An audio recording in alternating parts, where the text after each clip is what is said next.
বিসমিল্লাহির রহমানির রহিম। রব্বিশ রাহলি সাদরি ওয়া ইয়াসসিরলি আমরি ওহলুল উকদাতাম মিন লিসানি ইয়াফকাহু কওলি। আসসালামু আলাইকুম ওয়া রাহমাতুল্লাহি ওয়া বারাকাতুহু। Roudromoy sister concern mother and child care BD আয়োজিত শীতকালীন অনলাইন কনফারেন্সে সবাইকে স্বাগত জানাচ্ছি। আমাদের আজকে আয়োজন হচ্ছে বাংলাদেশে মিডওয়াইফারি সার্ভিস ও হোম বার্থ নিয়ে। আমাদের সাথে আজকে উপস্থিত আছেন বিশিষ্ট অতিথি midwife Kaneta Moni, midwife coordinator, Hope Foundation for women and children of Bangladesh. Kaneta Moni আপু, কেমন আছেন?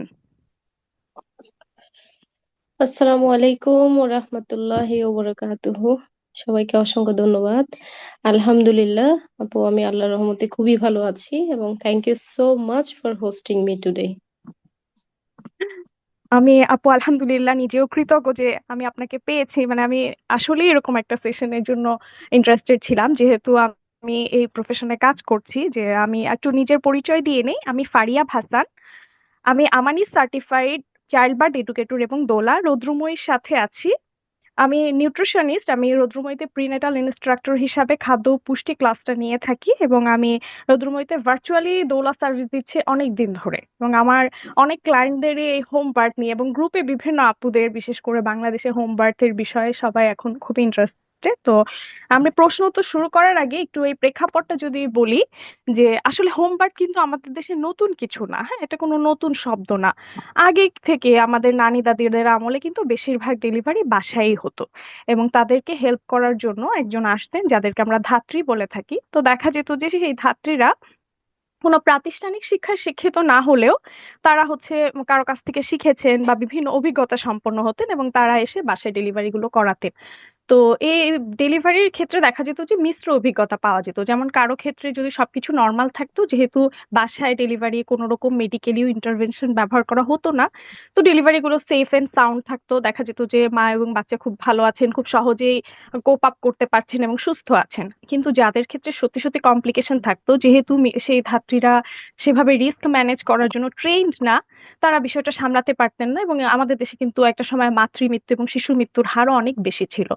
তো পরবর্তীতে চিকিৎসা বিজ্ঞানের উন্নয়ন, আমাদের দেশে চিকিৎসা পদ্ধতি অ্যাভেলেবেল হওয়া, সবকিছু মিলিয়ে, এবং সরকার হচ্ছে হাসপাতাল জন্ম দেওয়া বা মায়েদেরকে হাসপাতালে আসার ব্যাপারেও কিন্তু অনেক বেশি উৎসাহিত করেছিলেন। তো এই সময়টা পার করে এখন আমাদের দেশে কিন্তু বেশিরভাগ ডেলিভারি গুলো হাসপাতালে হয়ে থাকে। এবং গ্রাম অঞ্চলে হয়তো কিছু ক্ষেত্রে বাড়িতে হয়ে থাকতে পারে, তবে শহরের দিকে দেখা যায় যে আমাদের বাংলাদেশের বেশিরভাগ ডেলিভারি হচ্ছে হাসপাতালে হয়। এবং এটাতে যেটা দেখা গিয়েছে যে আমরা হচ্ছে যে ন্যাচারাল প্রসেসে আগে ডেলিভারিটা হতো, যাকে আমরা ন্যাচারাল বার্থ বলি। ন্যাচারাল বার্থ মানে, আমি আরেকটু যদি ব্যাখ্যা করে দিই, যে যে ডেলিভারিটাতে কোনো রকম মেডিকেলীয় ইন্টারভেনশন, যেমন লেবার প্রোগ্রেস করার জন্য পিটোসিন, তারপরে এপিসিওটমি, এই ধরনের বিষয়গুলো ব্যবহার করা হয় না। কোনো রকম মানে মেডিকেলীয় ইন্টারভেনশনই ব্যবহার করা হয় না, শুধুমাত্র ন্যাচারাল প্রসেসটাকেই প্রাধান্য দিয়ে সেই সাপোর্টিভ পরিবেশে মায়ের যে ভ্যাজাইনাল বার্থটা হয় বা ডেলিভারিটা হয়, সেটাই হচ্ছে হচ্ছে ন্যাচারাল বার্থ। আর নর্মাল ডেলিভারিতে আমরা হচ্ছে বিভিন্ন রকমের এপিসিওটমি, তারপরে বিভিন্ন যে মেডিকেলীয় প্রসিডিওর গুলো আছে, এগুলো সাহায্য নেওয়া হয়। তো আমাদের দেশের মানুষরা হচ্ছে সেই ন্যাচারাল বার্থের কনসেপ্ট থেকে সরে এসেছি আমরা, এবং আমরা ওই বেশিরভাগ মায়েরা এখন লেবার ডেলিভারি সম্পর্কে জানেন না। আমরা এইসব সম্পর্কে কিছুই জানি না। দেখা যায় যে হঠাৎ করে আমরা হসপিটালে লেবার পেইন নিয়ে যাই এবং ভয় পেয়ে যাই, এবং পুরো বিষয়টা এমন হয়ে গিয়েছে যে আমাদের দেশে এখন দিন দিন সি সেকশনের রেটটা বেড়ে যাচ্ছে। তো এরপরে আমরা এই প্রিন্যাটাল জ্ঞান অর্জন করছি। এখন কিন্তু সবাই মোটামুটি প্রিন্যাটাল সম্পর্কে জানেন, এবং সবাই মোটামুটি এই বিষয়ে জ্ঞান অর্জন করছে। এবং আমরা এখন বুঝতে পেরেছি যে মায়েদের জন্য সবচেয়ে সেফ, মা এবং শিশু দুজনের জন্যই সবচেয়ে সেফ হচ্ছে ন্যাচারাল বার্থ। এবং এই ন্যাচারাল বার্থের প্রশ্ন যখন আসে, তখন আমরা মনে করছি যে হসপিটালে যেহেতু রুটিন মাফিক ইন্টারভেনশন গুলো দেয়, আবার একজন মা যখন হঠাৎ করে লেবার পেইনটা নিয়ে হসপিটালে যায়, পরিবেশটা তার কাছে সাপোর্টেড মনে হয় না। তো তখন হচ্ছে উনি ভয় পেয়ে যায়, অনেক সময় এই জন্য লেবার প্রোগ্রেস করে না, বা বিভিন্ন ইন্টারভেনশনের লেবারটা প্রোগ্রেস করতে দেরি হয়। সবকিছু মিলিয়ে হচ্ছে দেখা যায় আমরা শেষ পর্যন্ত আবার সি সেকশনের দিকে ঝুঁকে যাই। তো এই কারণে মায়েরাও ভয় পায়, তারা এখন আর হাসপাতালে যেতে চায় না, ভাবে যে হাসপাতালে গেলে হয়তো তাদের ন্যাচারাল বার্থটা হবে না। তো আমরা আবার সেই হোম বার্থের ব্যাপারে চিন্তা করি, এবং আমাদের কারো কারো প্রবাসী আত্মীয় স্বজন বা আমরা অনেকে প্রবাসে থাকি, তাদের কাছ থেকে অভিজ্ঞতা শুনে মনে হয় যে হোম বার্থটা খুবই ফ্যাসিনেটিং হবে, কারণ ওখানে হচ্ছে ট্রেন মিডওয়াইফ থাকেন এবং তাদের মাধ্যমে বাসায় বা হাসপাতালে খুব সুন্দর একটা ডেলিভারির অভিজ্ঞতা আমরা জানতে পারি। এবং এখান থেকে হচ্ছে আমরা আমাদের দেশে সেই মিডওয়াইফদের খুঁজতে থাকি, কিন্তু আমাদের দেশে আমি দেখেছি যে যারা হোম বার্থ করান সবাই কিন্তু মিডওয়াইফ না। অনেকে থাকে হচ্ছে লেবার রুমের নার্স, এবং অনেকে থাকে হচ্ছে সেই যে ধাত্রী, আগের দিনে যারা ছিল বিভিন্ন জায়গা থেকে অভিজ্ঞতা সম্পন্ন, কিন্তু আসলে কোনো প্রাতিষ্ঠানিক শিক্ষা তাদের থাকে না। এবং এই হোমওয়ার্ক গুলো করতে যেয়ে অনেকের হচ্ছে ভয়ঙ্কর অভিজ্ঞতা হয়, এবং দেখা যায় যে খুব খারাপ অবস্থা হয়ে গিয়েছে বাচ্চা বা মায়ের, এবং এগুলো নিয়ে তারা শেষ সময় হাসপাতালে চলে গিয়েছে, এবং হোমওয়ার্ক নিয়ে এরকম ভীতিকর অনেক রকম এক্সপিরিয়েন্স আছে। তো এই এই সব বিষয়গুলো ইনশাআল্লাহ আজকে আমাদের ক্লিয়ার হয়ে যাবে, এবং যেহেতু আমাদের সাথে একজন মিডওয়াইফ আছেন যাকে আমরা সবসময় খুঁজে থাকি, যে প্রশিক্ষিত মিডওয়াইফ তারা কোথায়, তারা কি করেন, তাদের কার্যপদ্ধতি কেমন, এবং বাংলাদেশের ক্ষেত্রে হোম বার্থ কতটুকু সেফ হবে, ওনার অভিজ্ঞতা থেকে ইনশাআল্লাহ আমরা আজকে সবকিছুই জানবো। তো আপু, আমি শুরু করছি প্রথম থেকে, যে বাংলাদেশে যে মিডওয়াইফ আছে এই তথ্যটা কিন্তু অনেকেই জানেন না। আপনি একটু তাদেরকে উদ্দেশ্য করে বলুন আমাদের দেশে মিডওয়াইফরা কোথায় আছে, তারা কিভাবে প্রশিক্ষণ নিয়ে থাকে, বা কেউ যদি প্রফেশন মিডওয়াইফ হতে চায় আর কি নিজে থেকে, তারা কিভাবে শুরুটা করতে পারে। ওকে আপু, thank you so much for the question. এটা আসলে খুবই ভালো একটা কোয়েশ্চেন। এটা আমাদেরও আসলে সবসময় একটা কনসার্নের বিষয় থাকে যে এখনো মায়েরা জানে না কোথায় কিভাবে মিডওয়াইফরা কাজ করছেন, কোথায় গেলে মিডওয়াইফদের খোঁজ পাবেন। এই ব্যাপারগুলো জি। আমরাও আসলে নিজে থেকে জানাতে অনেক আগ্রহ থাকি আর কি, আগ্রহ হয়ে বসে জি থাকি। আপু। তো আমি শুরুতেই একটু আমার পরিচয়টা মনে হয় দেই। আচ্ছা আচ্ছা, অবশ্যই আপু। জি, আমি একজন প্রফেশনাল মিডওয়াইফ। আমার প্রফেশনাল নেম বলতে পারেন কানেতা আক্তার। মনি নামটা আমাকে আমার এলাকায় খুবই প্রসিদ্ধ একটা নাম আর কি, আমার আচ্ছা প্রায় আচ্ছা, সবাই মনি বলেই চিনে। ভালোবেসে, তো হ্যাঁ। সেই, জি জি, সেই জায়গাটাতে যদিও বা এটা হচ্ছে আমার ওই যে আকিকা দেওয়া নাম আর কি, বাট আচ্ছা। সেটা স্কুল কলেজে আমি কানেতা আক্তারই আমার প্রফেশনাল নেম। সো অনেক জি। সময় দেখা যাচ্ছে কানেতা মনি নামে হয়তো বা থাকতে পারে যে কক্সবাজারের কোনো মা আপনাদের সাথে আছে, উনি হয়তো কানেতা মনি বলে খুঁজতেছে, উনি নাও আচ্ছা। পেতে পারেন। So, সেটার জন্য একটু ক্লিয়ার করলাম। সো বথ নেমে আমাকে অনেকেই চিনে থাকে। তো হুম। এই আর কি আমার নামের ব্যাপারে। দ্বিতীয়ত হচ্ছে আমি বললাম প্রফেশনাল মিডওয়াইফ একজন। 2018 সালে আমি রেজিস্ট্রেশন আমার কমপ্লিট হয়, রেজিস্ট্রেশন এক্সাম আমি দিয়ে থাকি, যেটাকে আচ্ছা। আমরা লাইসেন্সিং এক্সাম বলে থাকি। নার্সিং এবং মিডওয়াইফারির যে লাইসেন্সিং এক্সাম থাকে after completion the third years of diploma in midwifery programme.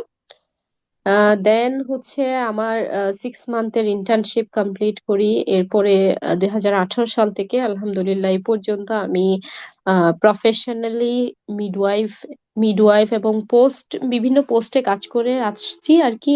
এখন কাজ করছি মিডওয়াইফ কোঅর্ডিনেটর হিসেবে, যেখানে আমার মূল কাজই থাকে হচ্ছে মিডওয়াইফদের সাথে তাদেরকে মেন্টরিং বলতে পারেন।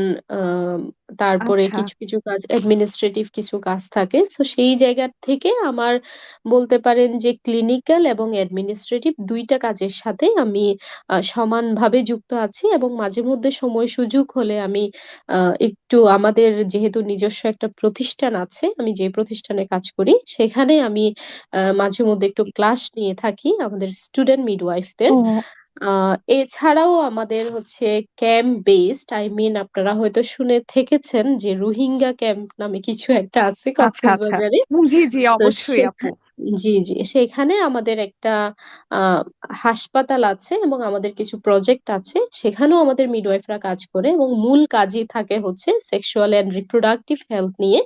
তো ওখানেও কি মাঝে মধ্যে আমি সময় পেলে নিজেকে একটু ইনভলভ করার ট্রাই করি আর কি। সো ওভারঅল এটা হচ্ছে আমার বুঝতে পারছি কাজের আপু, পরিধি হ্যাঁ। বলতে পারেন। এছাড়া জি, আমার একটা অনেক ছোট্ট কিছুর কাজ সাথে আপনি থাকে। জড়িত। জি। জি, ওভারঅল মিলিয়ে একটু ছোট্ট কিছু কাজ থাকে, সেটা হচ্ছে আমি যদি অফিস টাইম শেষ করে এসে একটু সময় পাই, সেই ক্ষেত্রে আমি ভার্চুয়াল কিছু প্রোগ্রামের সাথে যুক্ত থাকি, সেটা মিডওয়াইফ এবং মা বোথ সেক্টর। তো দ্যাটস অল, অনেক লম্বা হয়ে গেল আসলে। আমি এখন একটু আপনার প্রশ্নে ফিরে যেতে চাই। আপনার প্রশ্ন জি ছিল জি হচ্ছে মিডওয়াইফ সম্পর্কে আমাদের মায়েরা এখনো জানে না কারা কোথায় কাজ করছে। জি। আমাদের রিসেন্ট বলতে পারেন অ্যারাউন্ড 9,000 মতো মিডওয়াইফ রেজিস্ট্রেশন কমপ্লিট করেছেন। Ah it might be more than that আপু। সো তার আচ্ছা মধ্যে হচ্ছে প্রায় অ্যারাউন্ড 2,50 মতো মিডওয়াইফ গভর্নমেন্টের সাথে কাজ করছেন।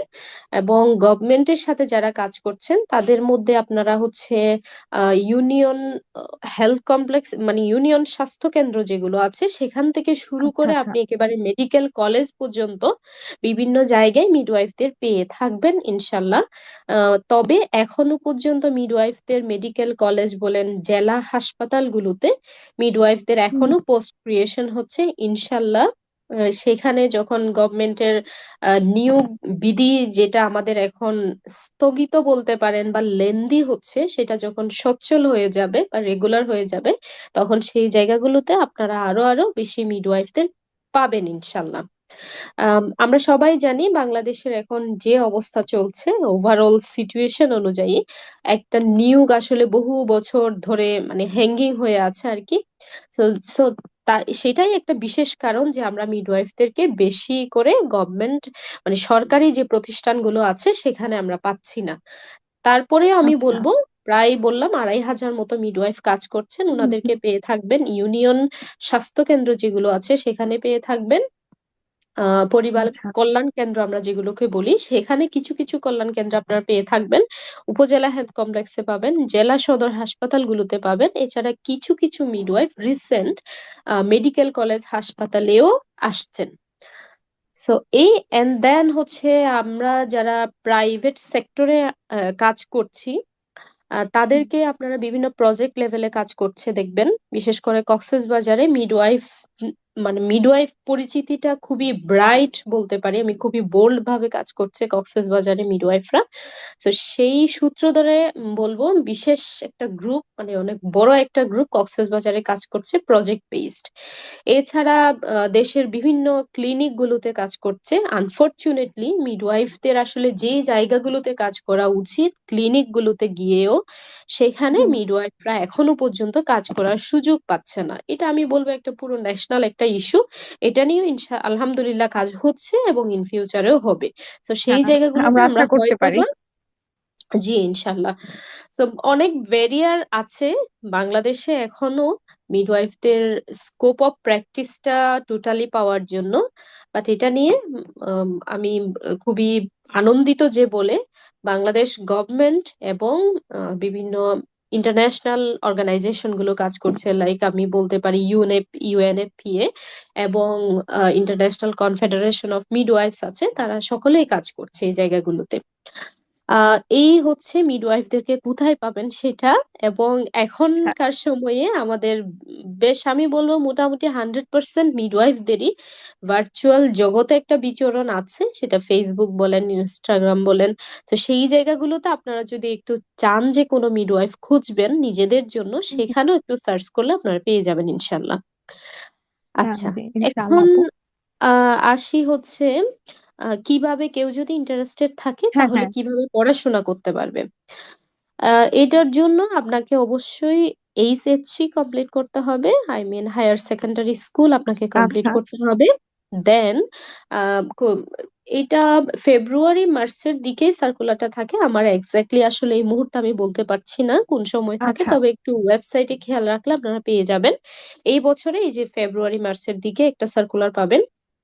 আপনার এইচএসসি কমপ্লিট হওয়ার পরে আপনার সার্কুলার যখন পাবেন সেখানে আপনাকে অবশ্যই অ্যাপ্লাই করতে হবে, এবং নির্ধারিত তারিখে, এটা হচ্ছে বাংলাদেশ নার্সিং অ্যান্ড মিডওয়াইফারি কাউন্সিলের আন্ডারে একটা এক্সাম হবে। সেই এক্সামে নর্মালি যে যে পাবলিক ইউনিভার্সিটি গুলো আছে অথবা আচ্ছা মেডিকেলের আচ্ছা পরীক্ষা আমরা বলতে পারি, মেডিকেলের পরীক্ষাতে যেমন হচ্ছে বিভিন্ন সরকারি কলেজগুলোতে তাদের ক্রাইটেরিয়া অনুযায়ী ওনারা হচ্ছে নিয়ে নিবে। এর পরবর্তীতে এটার পাস মার্ক থাকে normally 40। Sorry, it's 60 I think.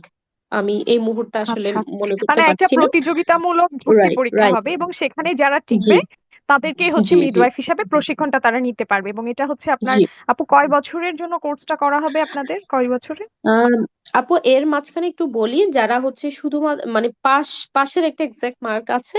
Sorry to say, এই আচ্ছা। মুহূর্তে আমি আসলে ব্ল্যাঙ্ক হয়ে গেছি টোটালি। আচ্ছা, অসুবিধা নাই আপু, হ্যাঁ, আপনি এখন যতটুকু মানে নেসেসারি অতটুকু বললেই হবে ইনশাআল্লাহ। জি, এর পরবর্তীতে হচ্ছে যারা গভর্নমেন্টে আসবে না, তারা ওই যে পাঁচটা যদি অন্তত করে যায়, আই থিঙ্ক ইটস 40, আচ্ছা। হ্যাঁ 40, পাঁচটা যদি করে যায় তাহলে হচ্ছে প্রাইভেট বিভিন্ন প্রতিষ্ঠানে চাইলে পড়তে পারে। তবে কিছু কিছু মানে স্বনামধন্য যে প্রাইভেট প্রতিষ্ঠানগুলো আছে, তাদের আবার ইন্টারনাল একটা পরীক্ষা থাকে, সেটা পাশ করে দেন সেখানে ভর্তি হইতে হয়।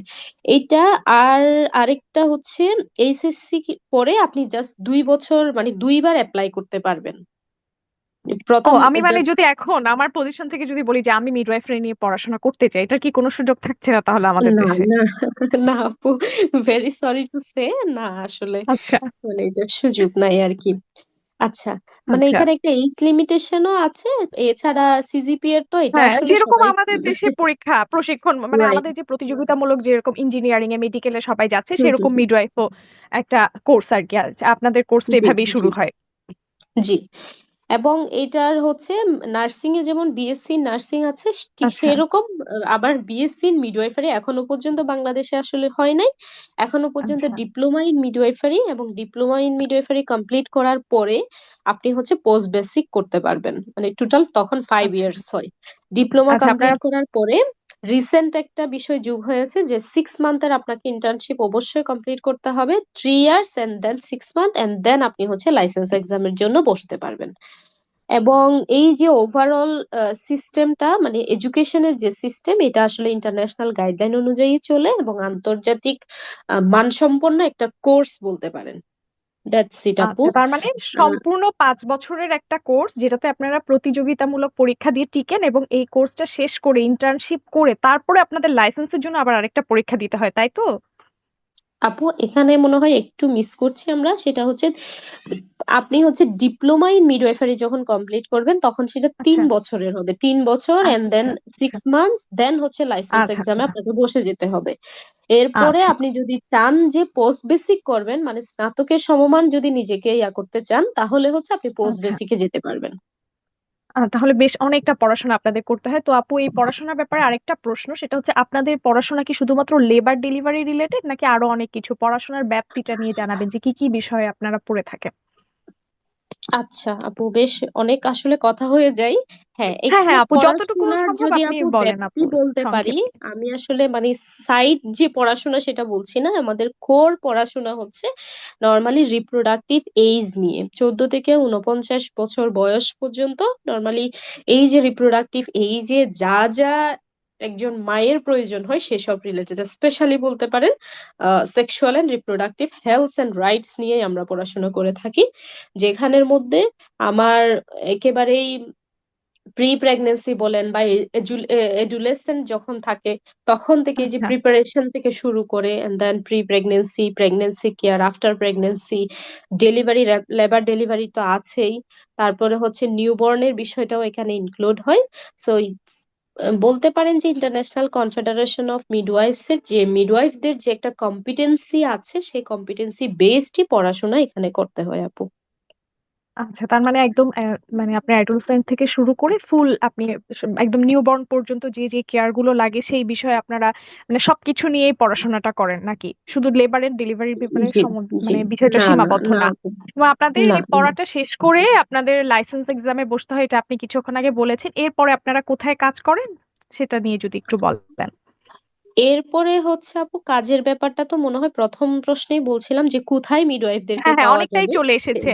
হ্যাঁ, সেই হ্যাঁ, জায়গাটাতে। অনেকটাই চলে এসেছে। এছাড়াও যদি কোনো মিডওয়াইফ মনে করে যে উনি হচ্ছে কোনো প্রতিষ্ঠানের সাথে কাজ করবেন না, অথবা সরকারের সাথে কাজ করবেন না, তখন কিন্তু যেহেতু মিডওয়াইফারিটা একটা অটোনোমাস প্রফেশন, স্বায়ত্তশাসিত একটা প্রফেশন, তখন উনি নিজে চাইলে চেম্বার করতে পারেন, চাইলে বার্থ সেন্টার দিতে পারেন উনি। আহ এই হচ্ছে ব্যাপার আর কি। আচ্ছা, আমাদের এই পরবর্তী যে প্রশ্নটা ছিল আপু, আপনার কিন্তু উত্তরটা চলে এসেছে যে আমাদের দেশে মিডওয়াইফরা চাইলে এককভাবে কাজ করতে পারেন কিনা, নাকি সবসময় কোনো প্রতিষ্ঠানের সাথে যুক্ত থাকা লাগে, এরকম একটা প্রশ্ন ছিল। জি তো জি আপু, না সবসময় যে প্রতিষ্ঠানের সাথে যুক্ত থাকতে হবে ব্যাপারটা এমন না। তবে আমাদের দেশে যেহেতু মিডওয়াইফারিটাও একটা মানে এখনো পর্যন্ত আমি বলবো 10 বছর প্লাস হয়ে গেলেও এটা আসলে বলা যায় যে এখনো নতুন। প্লাস আমাদের জি। দেশের মিডওয়াইফরা কিন্তু খুবই ইয়াং।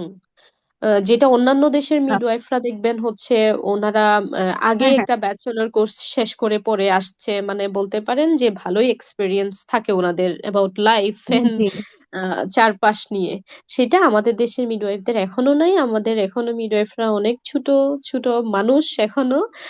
তো সেই আচ্ছা। ক্ষেত্রে বলবো আহ, অনেক সময় দেখা যাচ্ছে ওনারা যে একেবারে ব্যক্তিগতভাবে যে প্র্যাকটিস করবে সেটার এখন ওই যে ওই সাহসটা কুলিয়ে আসতে পারে না আর কি। তো ইনশাল্লাহ সেটাও হয়ে যাবে একদিন হয়তো। আচ্ছা আপু, তারপরে আমাদের যে প্রশ্নটা সেটা হচ্ছে যে আমি হচ্ছে আপনাদের সার্ভিসটা সম্পর্কে আসলে জানতে চাই, মানে আপনারা যখন ডেলিভারিটা করান, হ্যাঁ আপনারা জি মানে জি কি পদ্ধতি অবলম্বন করেন? যেমন আমরা লেবারের সময় মাকে বলি চলাফেরা করতে, তারপর হচ্ছে এপিসিওটমিটা আমরা যথাসম্ভব অ্যাভয়েড করতে চাই, এবং এই জন্য চাই যে আমরা লেবারের সময় বিভিন্ন পজিশন নিতে। হ্যাঁ, এইরকম এই ধরনের কি আপনারা মানে কি পদ্ধতিটা আপনারা অবলম্বন করেন? আমাদের হচ্ছে আপু আসলে দোলা নিয়ে তো আমার মোটামুটি একটু পড়াশোনা আছে। তো জি। আপনাদের যে সার্ভিস বা আপনাদের যে পড়াশোনার যে ব্যাপারটা এটা মানে টোটালি মিডওয়াইফারির সাথে অ্যালাইন করে। তো এখন আচ্ছা, এটা আসলে আলহামদুলিল্লাহ। ডিপেন্ড করে যে আমি সেই মাটাকে কোন অবস্থায় পেলাম সেটার আচ্ছা, উপর ডিপেন্ড করে। যেমন আমি হচ্ছে সেই মাটাকে হয়তোবা পেলাম উনি বাসায় হয়তো 2-3 দিন ধরে হোম ট্রায়াল দিয়ে হসপিটালে আসছে। এখন ওনার এমন অবস্থা হয়ে গেছে যে ইমার্জেন্সি হয়তোবা ওনার বেবি আউট করাটাই এখন ফ্যাক্ট হয়ে গেছে। অনেক সময় দেখা যাচ্ছে আমরা আচ্ছা। সিভিয়ার প্রি একলামশিয়া বা একলামশিয়া নিয়ে কোনো মাকে পাচ্ছি। সো আমি বলবো completely depend on the women condition and আমি কোন ফেসিলিটিতে আছি সেটার উপর। তবে হ্যাঁ অবশ্যই মিডওয়াইফ ফর ন্যাচারাল ডেলিভারি এবং মানে যতটুকু পারা যায় মেডিকেল ইন্টারভেনশন না করে যেন হচ্ছে একজন মাকে ডেলিভারি এবং লেবার এবং ডেলিভারির এক্সপিরিয়েন্স দিতে পারে সেটাই আমরা সর্বোচ্চ চেষ্টা করে থাকি আর কি। আচ্ছা, তার মানে আপনারা ন্যাচারাল বার্থকে সম্পূর্ণরূপে সাপোর্ট করছেন। তো জি এই যে এক্স্যাক্টলি এপিসিওটমির কথা এক্স্যাক্টলি। বললেন আপু, যে জি এপিসিওটমি লাগতেই পারে, তো এই এপিসিওটমি দেওয়া, তারপর এপিসিওটমির পরে যে স্টিচ, এগুলো তো আপনারা নিজেরাই করেন না? জি জি জি আপু। তার মানে এই বিষয়ে আপনারা ট্রেন, যে এপিসিওটমি লাগলো বা স্টিচ করা লাগলো, জি এই বিষয়গুলো আপনারা ইপিথেলিয়ামের আপনারা মধ্যে তো আপু অনেক স্টেজ আছে। যেমন 4 ডিগ্রি যখন হয়ে যাবে যেটাকে আমরা ফিস্টুলা হ্যাঁ, বলে হ্যাঁ। থাকি, তো আচ্ছা, মানে ফোর্থ সিআর এর ডিগ্রি ক্ষেত্রে আর ছাড়া কি। বাকি 3rd ডিগ্রি পর্যন্ত হচ্ছে নর্মালি মিডওয়াইফরা দিয়ে থাকে। তবে 3rd ডিগ্রি উনি দিবে কি দিবে না সেটা ওনার উপরেই ডিপেন্ড করে। যেমন একজন মিডওয়াইফ হয়তো বা জাস্ট মাত্র পাশ করে বের হয়েছে, উনি হয়তো মনে করছে না যে না আমি আসলে এই ব্যাপারটা নিয়ে আমি কনফিডেন্ট না, উনি চাইলে এটা অ্যাভয়েড করতে পারে, উনি দেন হচ্ছে যে অবস্টেট্রিশিয়ান আছে ওনার হেল্প নিতে পারে। আর যদি কোনো মিডওয়াইফ মনে করে না আমি 3rd ডিগ্রি পেরিনিয়াল টিয়ার তো এর আগে রিপেয়ার করছি অথবা আই ফিল কনফিডেন্ট আমি দিয়ে দিলাম, এই আর কি আপু ব্যাপারটা। আচ্ছা, আচ্ছা। তার মানে হচ্ছে স্টিচ গুলো হচ্ছে আপনারা দিয়ে দেন। তো আপু, জি আমার জি কথাটা ছিল যে মানে এমনিতে যে মনে করেন একজন সুস্থ স্বাভাবিক মা, হ্যাঁ মনে করেন উনি জি জি আগে থেকে একজন মিডওয়াইফের সাথে সার্ভিস নিতে চাচ্ছেন, তো তখন হচ্ছে আপনারা ন্যাচারাল বার্থের সকল প্রসেস মেনে, বা মা যদিও যে বিভিন্ন পজিশন ট্রাই করতে চায় পুশিং এর ক্ষেত্রে, আপনাদেরকে এইভাবেই ট্রেন করা হয় যে মানে জি চিত জি হয়ে জি। শুয়ে না বা বিভিন্ন পজিশনে পুশ করতে পারবে, বা এই বিষয়ে কি আপনারা হেল্প করেন কিনা মাকে পজিশন হ্যাঁ নিতে? Exactly exactly. হ্যাঁ ডেফিনেটলি আপু, আমাদের তো প্রোটোকল আছে। যেমন প্রোটোকলে আমরা এখন বলছি নো লেথোটমি পজিশন, তাই না? তো সেইটা তো আচ্ছা, আচ্ছা। ডেফিনেটলি হ্যাঁ, হ্যাঁ। আমরা হচ্ছে মেনে চলি এবং ডেফিনেটলি আমরা হচ্ছে আপু যে প্রোটোকল অনুযায়ী এবং এভিডেন্স বেসড প্র্যাকটিসটাই যে অলওয়েজ করি সেটা সবসময় এনশিওর করি। এবং এটার জন্যই আসলে International Confederation of Midwives world wide মিডওয়াইফদেরকে পোষ করে থাকে যেন আমরা এভিডেন্স বেসড প্র্যাকটিসটা করি আর কি। আচ্ছা আপু, আলহামদুলিল্লাহ, শুনে খুবই ভালো লাগলো যে আমিও চাই আমাদের দেশে আসলে মিডওয়াইফারি সার্ভিসটা চলে আসুক। তো তো আরেকটা যেটা বিষয় আপু জানতে চাচ্ছিলাম সেটা হচ্ছে যে যে মিডওয়াইফ নিয়ে আমাদের দেশের মায়েরা প্রায় প্রশ্ন করে যে আমি দেখবেন আপনি এখনো আমাদের প্রশ্ন সেকশনে অনেকটা আসবে যে অমুক জায়গায় কোথায় মিডওয়াইফ পাওয়া যাবে। হ্যাঁ, বিভিন্ন জেলায় আমাদের দেশের জেলা সদরগুলোতে আমরা মিডওয়াইফ খুঁজে থাকি এবং তাদের নিয়ে আমরা ঘরে ডেলিভারি করাতে চাই। হ্যাঁ, অনেক মায়েরা এখন এই বিষয়ে আগ্রহী হচ্ছে এবং এই বিষয় সম্পর্কে আপনি আসলে কি বলতে চান যে মিডওয়াইফের সাহায্যে আমাদের দেশে এখনকার পরিস্থিতিতে ঘরে ডেলিভারি করানো নিয়ে যদি একটু বিস্তারিত বলতেন আপু এই বিষয়টা নিয়ে। আচ্ছা আপু, আমাকে কি একটু শোনা যাচ্ছে কিনা বলিয়েন কাইন্ডলি। জি জি আপু, অবশ্যই আপনাকে আচ্ছা পরিষ্কার ভাবেই শোনা যাচ্ছে। আচ্ছা আচ্ছা, এই ব্যাপারটা নিয়ে আমি আসলে মানে একেবারে আমার মতামতটাই তুলে ধরি, এখানে আসলে ভিন্ন মত থাকতে পারে। আম, আমরা আসলে এই যে হোমওয়ার্কের যে ব্যাপারটা, এটা এটা কিন্তু আগে ছিল, যেটা আপনি অলরেডি ইন্ট্রোডাকশনের সময় বলে দিয়েছেন, এবং ওই হ্যাঁ হ্যাঁ সময়টাতে কাজ করতো কারা, টিভিএ বা মানে যে কেউ হয়তো বা লেবার বা ডেলিভারি নিয়ে তার মোটামুটি আইডিয়া আছে, তারাই হচ্ছে কাজ করতো। তো এখন আমাদের আলটিমেট টার্গেট হচ্ছে বাংলাদেশ থেকে, আমরা এসডিজি এর গোল তো ডেফিনেটলি জানি যে আমরা বাংলাদেশ থেকে হচ্ছে ম্যাটারনাল মর্টালিটি এবং চাইল্ড মর্টালিটি বা নিউবর্নের যে মর্টালিটি রেট আছে বা জি মৃত্যুর যে হার আছে সেটা আমরা কমিয়ে আনবো। এখন হচ্ছে আপু ব্যাপারটা, আমাদের দেশের যে সিচুয়েশন, আপনি ধরেন মনে করছেন যে আপনি একটা হোম ডেলিভারি করাইতে যাবেন। আমার হয়তো বা এখান থেকে হসপিটালের দূরত্ব আমার 10 মিনিট, কিন্তু আপনি যখন অ্যাকচুয়ালি গাড়ি নিয়ে বের হবেন তখন দেখা যাচ্ছে সেই 10 মিনিটের সময়টা আপনার 30 মিনিট যাচ্ছে। তো জি এটা একটা বড় ফ্যাক্ট যে আপনার কোনো ইস্যু হইলে, আপনার কোনো ইমার্জেন্সি হলে আপনি হচ্ছে যে হায়ার ফেসিলিটিতে যেতে হবে, বা অন্য আরেকজনের যে হেল্প লাগতে পারে যিনি কিনা আরো বেশি এক্সপার্ট এক্সপেরিয়েন্স, সেই সুযোগটা আপনার হাতে আছে কিনা, এটা আমাদের বাংলাদেশের ক্ষেত্রে আপনি কখনোই কনফার্মেশন দিতে পারবেন না। এটা একটা বিষয়। জি সেকেন্ডলি যে ব্যাপারটা থাকে, যেমন অন্যান্য দেশের যারা মিডওয়াইফরা হোম ডেলিভারি করে, তারা যে পরিমাণে ইকুইপড, মানে আপনি খেয়াল করে জি দেখবেন তাদের যে হোমওয়ার্ক গুলো তারা করে, তারা সেখানে বাথ টাব গুলো নিয়ে যায় বা বিভিন্ন জি জি ধরনের ওয়াটার বাথ। ইকুইপমেন্টস। জি, সব সবকিছু তারা সাথে করে ক্যারি ক্যারি করে নিয়ে যাচ্ছে। আমাদের জি জি দেশের মিডওয়াইফদের সেই সুযোগ আছে কিনা সেটা কিন্তু নাই। তো আচ্ছা। তারপরে হচ্ছে যেমন আমাদের দেশের অনেক মায়েরা দেখবেন ফার্স্ট ডেলিভারির ক্ষেত্রে ওনারা প্রিফার করে যে বাসায় ডেলিভারি করবে। ফার্স্ট ডেলিভারির জি ক্ষেত্রে দেখেন অনেক ধরনের ঝুঁকি থাকে, যেমন আমি যেহেতু আজকে খুবই একটা ওপেন ডিসকাশন হচ্ছে বলেই দিই, জি আমাদের মায়েরা অবশ্যই। কিন্তু আপনি মানে খুঁজলে পাবেনই না যে আম, উনি হচ্ছে বেবি নেওয়ার, বেবি ক্যারি করার আগে যে কখনো প্যালভিক এক্সামিনেশন করে দেখেছেন। তো বিদেশে জি উন্নত না। দেশগুলোতে আপনি দেখবেন আপনার প্যালভিক এক্সামিনেশন করা থাকে ওনাদের। ওনাদের প্যালভিকের হচ্ছে ডায়ামিটার কতটুকু, তারপর হচ্ছে বাচ্চার হেডের যে ডায়ামিটার আছে সেটা অনুযায়ী সেটা একটার সাথে আরেকটা অ্যালাইন করছে কিনা, একটাকে একটাকে আরেকটা পাস করে আসতে পারবে কিনা সেটা তাদের আগে থেকেই জানা থাকে। কিন্তু আমাদের দেশের মায়েদের আপনি সেটা কখনোই পাবেন না। সো ফার্স্ট যে, স্পেশালি আমি প্রথম বাচ্চার ক্ষেত্রে বলবো, যখন আপনি ডেলিভারিটা করাইতে যাবেন ইউ নেভার নো যে তার হচ্ছে সিপিডি যে হয়ে আমার যাচ্ছে কিনা। আউটকামটা কেমন হবে। হ্যাঁ রাইট, রাইট। সো এই সময়টাতে মানে এই ইমার্জেন্সি পিরিয়ড থাকে আপনার হচ্ছে আপনার ব্যাক সাপোর্ট হিসেবে আপনার কি আছে, বলতে গেলে আমাদের দেশে কিছুই নাই। সো আচ্ছা। ওভারঅল সিচুয়েশন মিলে আসলে আপু আমার প্রিফারেন্স মানে আমার ব্যক্তিগতভাবে আমার মতামত থাকবে, অনেক মেয়েদের সাথে তো কাজ হয়েছে, এই প্রায় 7 ইয়ার্স প্লাস এক্সপেরিয়েন্স প্রফেশনাল। এই ক্ষেত্রে আমার কাছে মনে হয়েছে যে আসলে এই মুহূর্তে এই অবস্থায় এসে আমাদের দেশের মায়েদের এখনো পর্যন্ত হোমওয়ার্কটা আসলে সাপোর্ট করাটা উচিত না বলে আমার মনে হয় আর কি। আসলে রৌদ্রময়ী প্রিন্যাটাল টিমের ক্ষেত্রে কেউ যদি বলি আমরা কিন্তু এখনো হোম বার্থটা সাপোর্ট করি না আমাদের দেশের কথা চিন্তা করে রাইট, আসলে। রাইট, তবে আমি আশা রাইট। করি আপনি যেভাবে মিডওয়াইফদের কথা বললেন ইনশাআল্লাহ ভবিষ্যতে হয়তো আমাদের দেশে হোম বার্থ অ্যাভেলেবেল হবে। তবে বর্তমান সময়ের জন্য আসলে হাসপাতালে যাওয়াটাই নিরাপদ মনে করছি আমরা, তাই তো? জি জি জি আপু, এই মুহূর্তের জন্য মানে আমাদের আসলে সার্বিক পরিস্থিতিতে এটাই বলে। অ্যান্ড আরো কিছু বিষয় থাকে, যেমন আমি এই ক্ষেত্রে একটা জিনিস বলতে পারি সেটা হচ্ছে, যদি মানে মায়েরা যদি চায়, যেমন ধরেন ওনার হয়তো বা একজন দোলা থাকলো অথবা একজন প্রাইভেট মিডওয়াইফ থাকলো ওনার, উম, তাহলে উনি কি করতে পারে, ধরেন বাসা খুব কাছাকাছি হসপিটালের, উনি প্রেফার করলো যে এই হাসপাতালটাতে উনি যাবে।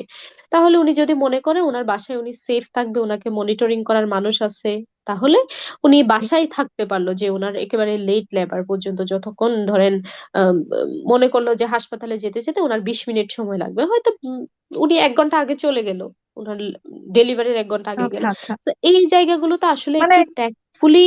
হ্যাঁ, মানে আপু আমি ইন্টারাপ্ট করছি যে আপনি চাচ্ছেন যে সম্পূর্ণ প্রস্তুতি নিয়ে উনি মিডওয়াইফের সাথে বাসায় থাকবে এবং জাস্ট ডেলিভারির আগ মুহূর্তে উনি যাতে হসপিটালে যেতে পারেন, তাই তো?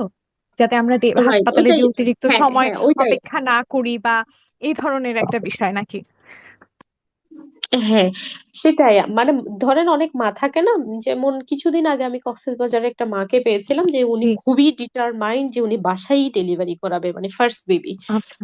তো এই ক্ষেত্রগুলোতে আসলে আমি মনে করি যে উনি একেবারে বাসায় ডেলিভারি না করিয়ে অ্যাটলিস্ট এটা করতে পারে, যে উনি একজন দোলার সাপোর্ট নিল, উনি একজন মিডওয়াইফের হেল্প নিল, নিয়ে ওনার একটু মানে যতক্ষণ বাসায় থাকা যায় জাস্ট ডেলিভারির আগ মুহূর্ত করে উনি উনি বললো যে ওনার বাসা থেকে হাসপাতালে দূরত্ব জাস্ট 30 মিনিটের।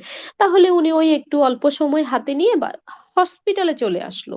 সো আসলে মানে অবস্থা বুঝে আমি মনে করি একটু ডিফারেন্ট ওয়েতে মায়েরা চিন্তা করতে পারে। এখনকার মায়েরা তো আসলে অনেক মানে বলবো যে আমি খুবই কি বলবো, এডুকেটেড, ওনারা সচেতন, নিজেরাই হ্যাঁ হ্যাঁ। অনেক কিছু। হ্যাঁ। তো সেই জায়গাগুলোতে মানে ওনাদের ভালো কোনটা হয় সেটা চিন্তা করে একটু ভিন্ন ওয়েতে প্ল্যান করতে পারে, সেটাই বললাম। জি আপু, ধন্যবাদ আপনাকে। আপনি আসলে খুবই সুন্দর এবং সময় উপযোগী একটি উপদেশ দিয়েছেন মায়েদেরকে, যে মায়েরা শুনছে। আমি আশা করছি তাদের খুবই উপকার হবে। তবে আমি কিছু কেস পেয়েছি এবং এখানেও একজন আপু কমেন্ট করেছে যে আপু ভিব্যাক ট্রাই করতে চেয়েছিলেন কিন্তু মেডিকেল সাপোর্ট না দাও উনি হোম বার্থ ডেলিভারিতে বাধ্য হয়েছে। তো এই বিষয়ে আপনার মতামতটা কি আপু, যদি জানাতেন? আপু আসলে বিবেকের ক্ষেত্রে আমি যেটা বলবো সেটা হচ্ছে, এখনো পর্যন্ত আমি দেখেছি যে অনেক ডাক্তাররা এটা সাপোর্ট করছেন না, বিকজ অফ আহ ওনাদের কাছে আইসিইউ সাপোর্টটা খুব একটা নাই বললেই চলে। সেই কারণে ধরেন বিবেক আপনি হচ্ছে ট্রাই করলো, উনি উনার আন্ডারে আপনাকে রেখে, এখন সাডেন কোন একটা ইস্যু হয়ে গেল। তা আলটিমেটলি যখন রাপচার গুলো হয় তখন আসলে খুবই ভয়ানক রাপচার হয়। আমার এক্সপিরিয়েন্স আমি যতটুকু দেখেছি আর কি। তো সেই ক্ষেত্রে যদি মনে করে যে আপনাকে এই মুহূর্তে আপনার ভেন্টিলেশন দরকার, তাহলে ওই যিনি ডাক্তার যিনি ট্রাই করছেন, বিবেকে ট্রাই করাচ্ছেন আপনাকে, উনার হাতের নাগালে সেটা নাই। তাহলে ব্যাপারটা কি হয়ে গেল, মানে ব্যাপারটা তো বুঝতেছেন কি হচ্ছে। জি উনার জি, তো আবার একটা একটা মানে প্রফেশনাল। বিপজ্জনক। হ্যাঁ। হ্যাঁ, প্রফেশনাল আবার একটা জবাবদিহিতারও ব্যাপার আছে, যে আপনি আপনার কাছে এই ইকুইপমেন্টস নাই কিন্তু আপনি কেন বিবেক ট্রাই করতে গেলেন। তো আসলে আমি মনে করি এটা আসলে মিক্সড অ্যান্ড ম্যাচ একটা সিচুয়েশন। সো যাদের বিবেক ট্রাই করতে আপনারা চান, তাদের ক্ষেত্রে আমি বলবো হচ্ছে যাদের সেই ধরনের ফেসিলিটি আছে, যে সকল ডাক্তারদের ওনাদের কাছে যাওয়া উচিত। আহ আরেকটা অ্যাপ্রোচ আপনারা করতে পারেন, সেটা হচ্ছে আমাদের দেশের মায়েরা কিন্তু আমি দেখি যে অনেক সময় থাকে না, অনেক ব্যাপার প্রফেশনালিজমের খাতিরে গুরুত্ব দিতে গিয়ে আমাদের আসলে কিছু কিছু জায়গায় একটু রিস্ক বন্ডের ব্যাপার হয়। তো সেই জায়গাগুলোতে আমি আসলে খুবই বেশিরভাগ সময়ে ফ্যামিলিকে খুবই আনসাপোর্টিভ পেয়েছি, মায়েদেরকে দেখেছি এরকম মানে ওই বিষয়গুলোতে সাপোর্ট না করতে। তো সেটাও আপনারা অ্যাপ্রোচ করতে পারেন, যে আমার আসলে এই ধরনের কনসার্ন থাকবে আমার অথবা আমার ফ্যামিলির, যদি আপনারা মনে করেন যে ডাক্তার বললো যে হ্যাঁ you are fit for the বিবেক, এন্ড দেন উনি হয়তো আচ্ছা। আপনাকে বললো না আমার কাছে এই সাপোর্ট না থাকায় আমি আপনাকে আমার আন্ডারে রেখে পারছি না, তখন যদি আপনি মনে করেন যে আপনি করবেন বিবেক ট্রাই, অবশ্যই সেই হুম। ক্ষেত্রে আপনি বলতে পারেন যে আমি এটার রিস্ক নিচ্ছি। আচ্ছা, সো মানে রিস্কটা তখন নিজেদের উপর চলে আসছে। এক্স্যাক্টলি এক্স্যাক্টলি আপু, কারণ কোনো প্রফেশনাল কোনো পার্সন কখনোই চাইবে না ওনার হাতে থেকে কোনো মায়ের ক্ষতি হোক, সেটা কেউ চাইবে না। আচ্ছা। জি জি, জি। আমরা আসলে একদমই রিস্ক নিতে চাই না, আমাদের প্র্যাকটিসটাও এরকম এখন সবার ক্ষেত্রেই। তো আপু আপনি জি। আপনার ক্ষেত্রে যদি বলেন যে আপনি কেমন, মানে আপনি তো ডেলিভারি করান মনে হয়, হোম বার্থ করিয়েছেন আপু? আমি হচ্ছে আপু আসলে আমার সত্যি বলতে আমার কখনো সুযোগই আসে না হোমওয়ার্কদের মানে ওই ব্যাপার নিয়ে চিন্তা করতে। দুই একজন মা আমাকে যারা অ্যাপ্রোচ করেছেন তাদের আসলে ওভারঅল হ্যাঁ। আমার কথা বলে মনে হয়েছে ওনাদেরকে হোমওয়ার্ক মানে ট্রাই করানোটাই হচ্ছে আনসেফ আর কি। তো এই কারণে আচ্ছা আমি আচ্ছা। আসলে আর আগাই নাই। জি জি, মানে আর পরবর্তীতে এমনিতে ওনারা যে এসে আপনি, মানে আমাদের হাসপাতালে এসেই ডেলিভারি করিয়েছেন এরকম আর আচ্ছা, কি। এবং হাসপাতালে যে ডেলিভারিটা করানো হয় মানে তখন আপনি কিরকম প্রসেস মেনে চলেন বা আপনার প্রোটোকলটা কেমন, আপনার যদি পার্সোনাল এক্সপিরিয়েন্সটা যদি আমাদের সাথে শেয়ার করতেন। আমার হচ্ছে আপু আলহামদুলিল্লাহ, মানে থাকে না হসপিটালের কিছু কিছু জায়গায় যে ওন রেফারেন্সে কিছু মায়েরা আসে। আমি যেহেতু জি। কক্সবাজারেরই মানুষ, তো এখানে আসলে আমার আচ্ছা। ব্যক্তিগত রেফারেন্সে অনেক মায়েরা আসে, এবং আলহামদুলিল্লাহ এ পর্যন্ত আমি আমার মতো করে কিছু কিছু জায়গায় একটু ফিডব্যাক নেওয়ার ট্রাই করি, সিজার হোক বা নর্মাল হোক, ওনারা মানে হ্যাপিলি সেটাকে অ্যাকসেপ্ট করেছেন। তো সেটাই আসলে আমার কাছে বড় বিষয়। যেমন একজন মার অলমোস্ট 7+ ডায়ালেশনের পরে ওনাকে জি। সিজারে যেতে হয়েছিল because of sudden severe fetal distress. তো আচ্ছা সেই আচ্ছা। ক্ষেত্রে উনি এটাকে খুবই হ্যাপিলি সেটা অ্যাকসেপ্ট করেছেন। মানে এটাকে কখনো নিজের ওন ব্লেম অথবা আমাকে ব্লেম করা অথবা হসপিটালের কাউকে ব্লেম করা জি সেরকম কিছুটা হয় নাই। তো সে বলছিল যে এটা হয়তো আমার ভাগ্যে ছিল না, কারণ আমি নিজেই তো দেখতেছিলাম যে আপনারা কিভাবে আমাকে জি। সাপোর্ট জি। করেছেন সবাই। তো আমি আমি টু বি অনেস্ট আপু, যেহেতু আমি মিডওয়াইফদেরকেই ক্লিনিক্যাল মেন্টরশিপটা করে থাকি, আমি সবসময় চেষ্টা করি যে আমাদের যে ethical practice, evidence based practice গুলো আমরা যেন করি, এন্ড দেন ন্যাচারাল তো ডেফিনেটলি, ডেফিনেটলি এই জায়গাটাতে আমরা হচ্ছে রুটিন জি। আইভি ফ্লুইড, রুটিন ইপিসিওটমি এই জায়গাগুলো খুবই ডিসকারেজ করি। আচ্ছা, তাহলে কোনো মা যদি আপনার হাসপাতালে ডেলিভারি করাতে চায়, সে আপনার সাথে যদি এই ন্যাচারালের বিষয়গুলো নিয়ে বলে থাকে যে আমরা এগুলো চাচ্ছি না, তো আপনারা সেই প্রোটোকল তো মেনে চলবেন ইনশাআল্লাহ। জি জি জি জি, ডেফিনেটলি আপু। আচ্ছা আপু, আমরা এবং সেই ক্ষেত্রে মোটামুটি অনেক সময় আলোচনা। থাকে যে, যেমন আমি যদি রিসেন্ট একটা এক্সাম্পল বলি, কিছুদিন জি আগে জি, আমাদের অবশ্যই আপু এখানে এক বলেন। মায়ের হচ্ছে মানে ফার্স্ট ডেলিভারি ছিল আর কি। তো মিডওয়াইফরা প্রিপেয়ার ছিল যে ওনাকে হচ্ছে ইপিসিওটমি মানে করবেন না বা দিবেন না। বাট সাডেন দেখলো যে ওনার মেমব্রেন রাপচার হওয়ার পরে ডিপ মিকুনিয়াম স্টেইন, এন্ড দেন হচ্ছে ফিটাল হার্ট সাউন্ড দেখলো যে অ্যারাউন্ড 100। সো বিকজ আচ্ছা অফ সাডেন ডিস্ট্রেস, এই কারণে আসলে তার আবার ইপিসিওটমি দেয়া লাগলো। বাট এর একদিন আগে আরেকজন মায়ের প্রাইমি গ্রাভিডা সেম, ওনার কিন্তু একেবারেই কোনো ধরনের টিয়ার ছাড়া, ইপি ছাড়া ওনার ডেলিভারি হইলো বা ডেলিভারি করালো মিডওয়াইফরা। সো খুবই ধৈর্য সহকারে তারা আসলে কাজগুলো করে থাকেন। I I feel proud of them, যেটা সত্যি কথা। আচ্ছা, আমার ভালো আলহামদুলিল্লাহ। লাগে। আমার এর আগে 14 জন মিডওয়াইফের একটা টিম ছিল। সো আলহামদুলিল্লাহ, দে আর ডুইং গুড। আলহামদুলিল্লাহ, তাদের প্র্যাকটিসের বিষয়টা শুনে আপু আসলে ভালো লাগলো যে আমি আশা করতে পারি ইনশাআল্লাহ ভবিষ্যতে আমরা যে মিডওয়াইফারদের মানে হাসপাতালগুলোতে হয়তো মিডওয়াইফদের এই সার্ভিসটা ইনশাআল্লাহ সবাই পেয়ে যাবেন। তো আপু জি জি, যদি ইনশাল্লাহ। আমাদের দেশে তবে একটা বিষয় বাংলাদেশে। আমি একটু একটু হ্যাঁ মায়েদেরকে হ্যাঁ, অবশ্যই কোঅপারেট বলেন আপু। করতে বলবো মিডওয়াইফদের সাথে, সেটা হচ্ছে আমাকে দেখতে হবে মিডওয়াইফ কোন ফেসিলিটিতে কাজ করছে। যেমন আমার যেটা ফেসিলিটি, আমি এখানে এখন বর্তমানে যে প্রতিষ্ঠানে আছি, আমাদের কিন্তু প্রাইম একটা হসপিটাল আছে, যেটা আমারও আসলে কাজের একটা বিশেষ অংশ। তো সেখানের মিডওয়াইফরা দেখবেন খুবই ব্যস্ত, কারণ এটা একটা সিমং ফেসিলিটি। এখানে অন্যান্য সাইট থেকে মায়েরা রেফার্ড হয়ে আসেন, মিডওয়াইফরা রেফার করে বাসা থেকে হচ্ছে, খুবই মানে একেবারেই লাস্ট স্টেজে ইমার্জেন্সি সিচুয়েশন নিয়ে আসে। তো এই ধরনের একটা ফেসিলিটিতে আপনি মিডওয়াইফদেরকে খুব একটা রিল্যাক্স পাবেন না। আবার আপনি আচ্ছা যখন তুলনামূলক একটা ধরেন কোন একটা বার্থ সেন্টারে মিডওয়াইফ, তখন তাকে কিন্তু আপনি মোটামুটি রিল্যাক্স পাবেন। আপনাকে খুবই ধীরে সুস্থে ওয়ান টু ওয়ান কেয়ার উনি দিতে পারবে। তো এটাই আর কি আচ্ছা। ব্যাপার, যে আপনি কোথায় কোন মিডওয়াইফের সাথে কথা বলছেন, কার কাছে সার্ভিস নিতে যাচ্ছেন, বা ওই মিডওয়াইফ কোন ধরনের ফেসিলিটিতে কাজ করছে। So it's matters. আচ্ছা আপু, তো আমাদের শেষ যে প্রশ্নটা সেটা হচ্ছে মিডওয়াইফদের ব্যাপারে এখন আমাদের দেশের মায়েদের মানে কি রকম দৃষ্টিভঙ্গি হওয়া উচিত বলে আপনি মনে করেন। আমি আম, ব্যক্তিগতভাবে যদি বলি, আসলে আমরা মায়েদের কাছ থেকে, আপনাদের কাছ থেকে সাপোর্ট চাই। বিকজ অফ আমরা মানে আমি বাংলাদেশের মিডওয়াইফদের থার্ড ব্যাচ আর কি। আমরা যখন পাশ করে বের হই, মানে লাইসেন্স দিয়ে যখন বের হই, আমি ইভেন অনেক হাসপাতালে মায়েদেরকে দেখেছি যে ওনারা দেখেই মানে এখানে কারা সার্ভিস দেয়, মিডওয়াইফরা সার্ভিস দেয়, মানে আমাদেরকে দেখে অনেক সময় এমন হয়েছে যে হাসপাতাল থেকে ওই যে গেট থেকে দেখেই চলে গেছে। কারণ এই ছোট ছোট মেয়েরা কিভাবে ডেলিভারি করাবে, তাদের আচ্ছা, হচ্ছে মানে ব্যাপারটা ছিল এরকম। আচ্ছা, হ্যাঁ। আসলে আমরা তো ওভাবে বললাম না আপু, জানেই না যে বাংলাদেশে মিডওয়াইফ আছে, এই জন্য আপনাদেরকে দেখে বুঝতেই পারে নাই যে আসলে আপনারা কি করেন বা আপনাদের কর্মপরিধি কতটুকু। তো বলেন আপু আরো বিস্তারিত, যে এই বিষয়ে আসলে কেমন হওয়া উচিত আসলে দৃষ্টিভঙ্গি। আমি বুঝতে পারছি যে আপনি এটা নিয়ে হয়তো একটু মনে খারাপ ফিল করেছেন যে আপনাকে দেখে আহ, ভয় পাচ্ছে বা রিলায়েবল মনে করছে না।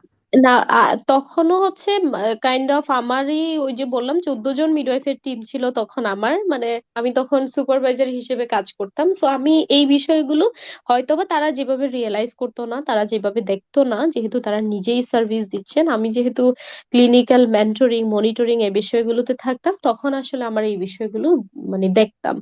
দেখে আমরা পরবর্তী যে অ্যাক্টিভিটিস গুলো ছিল, যে এই জায়গাটা থেকে হচ্ছে ওভারকাম করার জন্য কি কি করা দরকার সেটা আমরা করতাম। সো তবে এখন যেহেতু মায়েরা আজ থেকে প্রায় 5 বছর আগের কথা আমি আপনাকে বলছি আপু। সো 5 বছর পরে এসে এখন এই ধরনের আমি আমি আর কোনো সিচুয়েশন এখন দেখছি না। তবে আমি বলবো স্টিল মায়েদের আসলে আমাদেরকে কোঅপারেট করা উচিত। এখানে অন্তত যে কয়জন মায়েরা আছে যারা জানছেন মিডওয়াইফ সম্পর্কে জি জি। বিস্তারিত, আপনাদের কাছ থেকে আমরা আশা করব যে আপনারা পাশের জনকে বলেন, মানে মিডওয়াইফ সম্পর্কে, মিডওয়াইফরা কি কাজ করে থাকছে, কিভাবে মায়েদেরকে সাপোর্ট করছে, এই বিষয়গুলো আমি খুবই আশা করছি যে অন্তত উইমেন কমিউনিটি জানবে যে মিডওয়াইফ বলে কিছু একটা আছে বাংলাদেশে যারা জি কিনা এবং তারা স্পেশালি হেল্প লেবার এন্ড করে তার। ডেলিভারি সাপোর্ট দেয়। এক্স্যাক্টলি। জি জি। সো এই আর কি আপু। এছাড়াও বলবো মিডওয়াইফদের কাছে যাবেন, যে যেখানে আছেন, অন্তত গিয়ে একবার একটা ভিজিট নিয়ে আসবেন। ভালো লাগবে, ভালো লাগবে। হয়তোবা অনেক সময় ওই যে বললাম ফেসিলিটি বেসড, অনেকে ব্যস্ত থাকতে পারেন, আপনাকে হয়তো অনেক বেশি সময় না দিতে পারেন। সেই ক্ষেত্রে অন্তত চেনা জানা হোক। আমার কথা হচ্ছে মায়েদেরকে মিডওয়াইফরা চিনুক, মিডওয়াইফদের জি হচ্ছে মায়েরা অবশ্যই। চিনুক, তাদের কার্যপরিধি সম্পর্কে জানুক। না এছাড়া যেহেতু, বললাম আমাদের হ্যাঁ, আসলে খুবই আনফরচুনেট, আমাদের দেশে এখনো পর্যন্ত বেশ অনেক মিডওয়াইফ আনএমপ্লয়েড আছে। সো আপনারা যদি কেউ চান তাদেরকে আসলে প্রাইভেট মিডওয়াইফ হিসেবেও নিতে পারেন, যেটা আমার রিসেন্ট একটা বলতে পারেন ক্যাম্পেইন সেটা। ভার্চুয়ালি প্রাইভেট মিডওয়াইফ হিসেবে নিতে পারেন, বা ইন পার্সন প্রাইভেট মিডওয়াইফ হিসেবে তাদেরকে হোস্ট করতে পারেন, এই আর কি। আপু আপনার কথা শুনলাম, আলহামদুলিল্লাহ অনেক কিছুই আলোচনা করেছেন বাংলাদেশের প্রেক্ষিতে মিডওয়াইফরা কারা কোথায় থাকেন। আমার মনে হয় আপুদের যে ধারণা ছিল এবং হোম বার্থ নিয়ে বিশেষ করে, যে আমাদের দেশে হোম বার্থ ট্রায়াল দেওয়া সেফ কিনা এ বিষয়ে নিশ্চয়ই সবার যত প্রশ্ন ছিল অনেক কিছুই ইনশাল্লাহ পরিষ্কার হয়েছে। তো আপু আপনি আপু যদি এখানে অনুমতি হচ্ছে আমি দেন। আরেকটা ছোট্ট বিষয় একটু বলি একজন মায়ের অবশ্যই অবশ্যই এক্সাম্পল আপু দিয়ে। আপনার, সে জি আমি অবশ্যই। জানি না টাইম আছে কিনা আপু, আপনি আমাকে না রিমাইন্ড আছে, করবেন। আপনি বলেন আপু। জি। জি অবশ্যই। আমি কিছুদিন আগে একজন মাকে পেয়েছিলাম আর কি। ওনার ছিল 4th নাম্বার ডেলিভারি, যেটা কিনা বাসায় হয়েছে। সো উনি খুব সম্ভবত সপ্তাহখানেক পরে আসছে আমাদের হাসপাতালে।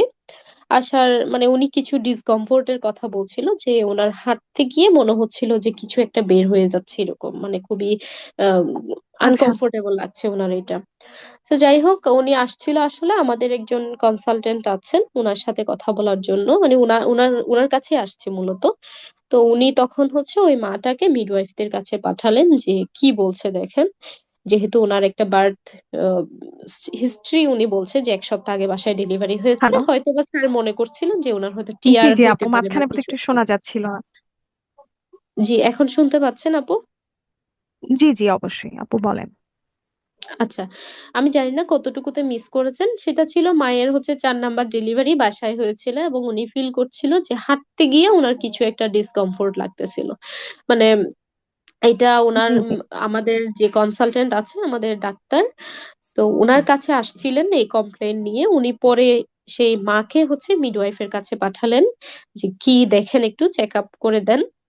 তো আমরা এসে যেটা দেখলাম, আমার মিডওয়াইফরা গেল ডেলিভারি লেবার টেবিলে, ওনাকে উঠাই দেখলো যে ওনার হচ্ছে আহ আপনার 2nd degree prolapse, uterine prolapse, মানে আচ্ছা জরায়ু আচ্ছা। আপনার হচ্ছে যোনি পথ দিয়ে বের হয়ে চলে আসতেছে আর কি, যেটা কিনা ভিজিবল।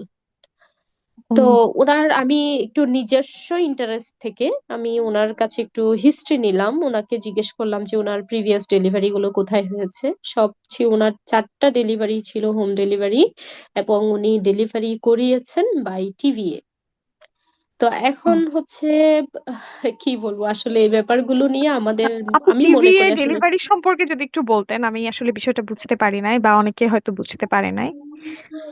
আচ্ছা, টিভিএ যেটা বললাম ওই যে আপনি মনে হয় আপু এর আগে বলছিলেন যে ট্রেডিশনাল বার্থ অ্যাটেন্ডেন্স, যাদের হচ্ছে আচ্ছা কোনো আচ্ছা আচ্ছা আচ্ছা। প্রফেশনাল নলেজ নাই আর কি, তারা আগের আগের সময়ে তাদেরও আসলে একটা বিরাট বলবো আমি কন্ট্রিবিউশন আছে মায়েদের জন্য এই লেবার এবং জি জি, ডেলিভারি নিয়ে যুগ তাদের যুগ প্রতি ধরে। অবশ্যই রেসপেক্ট। কিন্তু এখন যেহেতু আমাদের হাতের কাছে প্রশিক্ষিত মিডওয়াইফরা আছে, এখন অনেক নার্সরা আছেন, সার্টিফাইড অনেক মিডওয়াইফ আছেন, ডাক্তার আছেন, তাহলে আমরা কেন শুধু শুধু লাইফ রিস্ক নিতে যাব? হ্যাঁ, হয়তো আমি মারা যাচ্ছি না, কিন্তু আমার যে একটা বড় অসুস্থতার মধ্য দিয়ে আমাকে যেতে হবে সেটা ভাবতে হবে। তো এই জায়গাগুলোতে দেখেন, আপনি ধরেন আজকে যে ইউটেরাইন প্রোলাপসটা আমি দেখলাম, এটা হয়তো বা ট্রিটমেন্ট দিয়ে ব্যায়াম দিয়ে ভালো নাও হইতে পারে। তাহলে এটার আলটিমেট জি জি। ফলাফল কি? আপনাকে সেটা অপারেশন করে আপনার জরায়ুর অর্ধেক পরিমাণ আপনাকে ফেলে দিতে হবে। তাহলে এর পরের ব্যাপারগুলো আপনি চিন্তা করেন। সো এটার আসলে বহু মানে আমি যদি কমপ্লিকেশনস বলতে যাই, পরবর্তী ব্যাড এফেক্ট গুলোর কথা বলতে যাই, বহু বিষয় চলে আসে এখানে, হরমোনাল অনেক ইস্যু চলে আসে। সো জি জি। এখান থেকে আমি মনে করি আসলে আমাদের সচেতন হওয়া উচিত। বিকজ অফ দেখেন, আপনি যখন একটা বাসায় ডেলিভারির কথা চিন্তা করছেন, আপনি কিন্তু বাচ্চাটাকে হাফ ডেলিভারি করে আপনাকে ওই সময়টাতে হসপিটালে পাঠাইতে কিন্তু পারবে না, এনি হাউ সেই বাচ্চাটা আপনাকে আউট করতে হবে। কিন্তু এই যে বেবিটা যে ডেলিভারির ব্যাপারটা আসলো, সেটা কি তাহলে এখন মানে বাই এভিডেন্স হলো নাকি হলো না? একজন মিডওয়াইফকে দিয়েও যদি আপনি করান, তাহলে সেই মিডওয়াইফ প্রপারলি ইকুইপ না হওয়ার কারণে কিন্তু আপনাকে প্রপার সার্ভিসটা উনি বাসায় আপনাকে দিতে এই মুহূর্তে পারছে না। এখনকার যে কন্ডিশন, বাংলাদেশের যে অবস্থা সার্বিক, এখন অন্তত পারবে না। সো ফরচুনেট থাকলে অনেকের হয়তো বা অনেক সমস্যা নাও হইতে পারে, আবার অনেকের কিন্তু হতে পারে। সো এই জায়গাগুলোতে আমি মনে করি আমাদের আসলে একটু ডিফারেন্ট ওয়েতে সার্বিক পরিস্থিতি একটু রিসার্চ করে কোন হাসপাতালে আমি যেতে পারবো, আমার বর্তমান কন্ডিশন কি, কখন কি করা উচিত, সো এইসব বিষয় ওভারঅল চিন্তা করে একটা ডিসিশন আপনারা নিতে পারেন বলে আমি মনে করি আর কি, মায়েরা। জি আপু, আমি বুঝতে পারছি আপনার কনসার্নটা। আসলে আমরা যেটাকে মানে হোম বার্থকে অনেক সেফ মনে করি, বা আমার ডাক্তার ট্রায়াল দিচ্ছে না দেখে আমি নিজে থেকে হোম বার্থের দিকে গেলাম, এবং হতে পারে আমি একজন প্রশিক্ষিত মিডওয়াইফ পেলাম, বা যারা ট্র্যাডিশনালি প্র্যাকটিস করে তাদেরকেই পেলাম, কিন্তু শেষ পর্যন্ত আমার আউটকামটা হয়তো মানে যেরকম আমি ভাবছি যে খুব ভালো হবে সেরকম নাও হতে পারে। বা লেবারের মাঝখানে কোনো একটা কমপ্লিকেশন দেখা দিলে আমি হয়তো সাথে সাথে সেই ট্রিটমেন্টটা পাবো না, যেটা সাধারণত হসপিটালে গেলে আমরা পেয়ে যাই।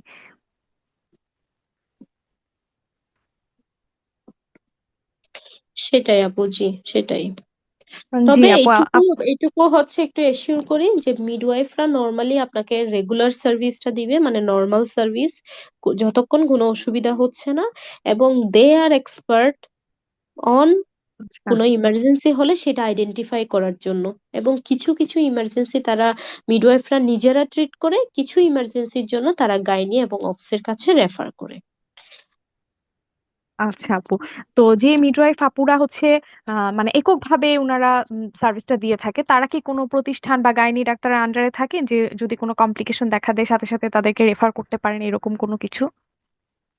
জি আপু, নর্মালি হচ্ছে আমার আমার পরিচিত যে কয়জন মিডওয়াইফ এরকম প্র্যাকটিস করছে বা হচ্ছে বার্থ সেন্টার আছে, ওনারা একটু কথা বলে রাখেন আর কি আশেপাশে যে হচ্ছে হায়ার ফেসিলিটিস গুলো থাকে, যে আমার আমার কোনো মায়ের যদি কোনো কমপ্লিকেশন হয় আমি কিন্তু আপনার কাছেই পাঠাবো।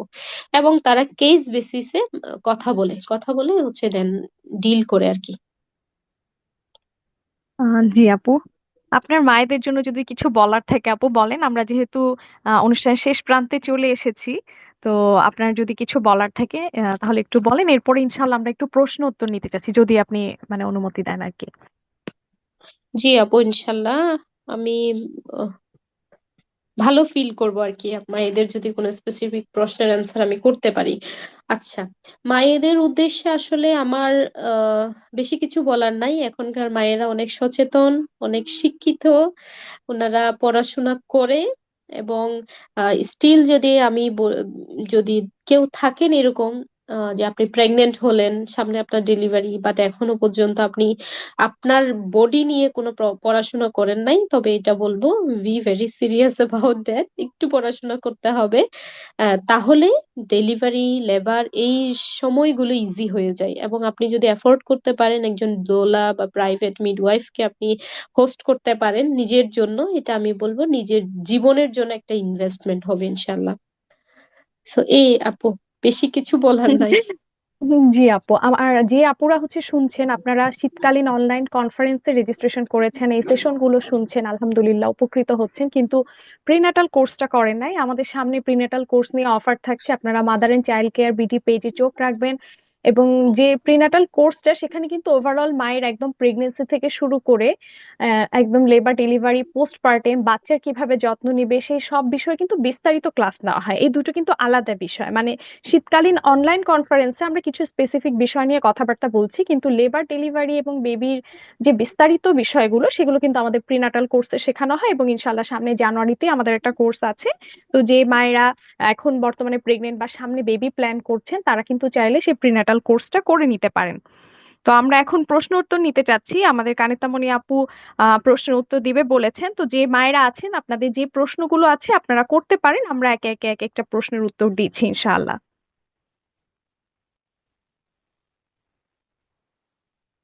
আপু, আমি প্রথম থেকে প্রশ্নটা নিচ্ছি যে জিজ্ঞেস করেছেন একজন আপু যে মিডওয়াইফ হতে হলে অবশ্যই সায়েন্সের স্টুডেন্ট হওয়া আবশ্যক কিনা। না আপু, এখনো পর্যন্ত ওই ধরনের কোনো ম্যান্ডেট নাই আর কি, যে সায়েন্সের স্টুডেন্ট হইতে হবে। তবে একটু যাদের সিজিপিএ ভালো থাকে তাদেরকে আমি আমার এক্সপিরিয়েন্সে যতটুকু দেখেছি তাদের প্রায়োরিটি দেওয়া হয়। আচ্ছা আপু, এর পরের প্রশ্ন হচ্ছে যে একজন আপু বলছেন উনার সেকেন্ড ডিগ্রি টিআর হয়েছে, তো উনি কিভাবে ভ্যাজাইনাল ব্যায়াম করতে পারে। আজকে 42 দিন ওনার ডেলিভারির। টিআর হয়েছেন, কিন্তু রিপেয়ার কি হয়েছেন কিনা, রিপেয়ার করেছে সেটা কিনা? তো আপু জানায়নি। উনি সম্ভবত সুস্থ, সম্পূর্ণ সুস্থ। উনি বলেছেন যে আমি এখন সম্পূর্ণ সুস্থ আলহামদুলিল্লাহ, কিন্তু উনি এক্সারসাইজ করতে চাচ্ছেন। আচ্ছা, আমি মনে করি, কয়দিন বললো আপু, ডেলিভারির কতদিন পর বললো? 42 দিন আপু, 42 দিন। আচ্ছা, 42 দিন মাত্র হচ্ছে ওভুলেশনের ইনভলিউশনের যে পিরিয়ড আছে, মানে জরায়ুটার যে আগের জায়গায় ফেরত যাওয়া, সেটার মোটামুটি সময়টা শেষ হয়েছে। এই মুহূর্তে সেভাবে স্ট্রেস নিয়ে কোনো ব্যায়াম না করে আমি মনে করি আপু আপাতত হালকা হাঁটা চলা এইসব করুক। তারপরে হচ্ছে একটু আচ্ছা। স্টিল, যদিও বা ভালো হয়ে গেছে, বাট স্টিল যেহেতু এখন এই সময়টাতে শীতকাল, সেই ক্ষেত্রে যদি একটু হাইজিনটা মেনটেন করতে পারে, এইগুলো, এই রেগুলার রেগুলার ব্যায়ামগুলো করাটাই আপু এনাফ মনে করি আর কি আপাতত। আচ্ছা মানে আপু, বডিকে একটু সময় দেন, বডিকে সময়, স্ট্রেস রেস্ট না দিয়ে করুন। আপাতত আমি মনে করি 6 মান্থস পর্যন্ত বডিকে মোটামুটি হালকা ব্যায়াম, হাঁটা চলা এইসবের মধ্যে রেখে বডিটাকে একটু সময় দেওয়া উচিত বলে আপু আমি মনে করি। অনেক মায়েরা দেখা যাচ্ছে বডি নিয়ে অনেক কনসাস হয়ে যায়, যে জাস্ট আফটার জি। ডেলিভারি বড় বড় একটা ট্রান্সলেশন হয়, তো এটা নিয়ে জি। ভয় জি। পেয়ে যায়। অনেক সময় অনেকের রিলেশনশিপে পর্যন্ত ঝামেলা হয়ে যায়। বাট সেই ক্ষেত্রে আমি বলবো যে আপনার নিজের উপর একটু কনসেন্ট্রেশন দেন, মেন্টাল হেলথটার উপর বেশি কনসেন্ট্রেশন দেন দেন ফিজিক্যাল হেলথ। সো ব্যায়ামের ক্ষেত্রে বলবো হালকা, যেগুলো রেগুলার ব্যায়াম সেটাই আপনি করতে পারেন। এখন মানে স্পেসিফিক কোনো কিছুর উপর যে একেবারে ফোর্সফুলি কনসেন্ট্রেশন করবেন সেটার খুব একটা প্রয়োজন আছে বলে আপু মনে করছি না আর কি।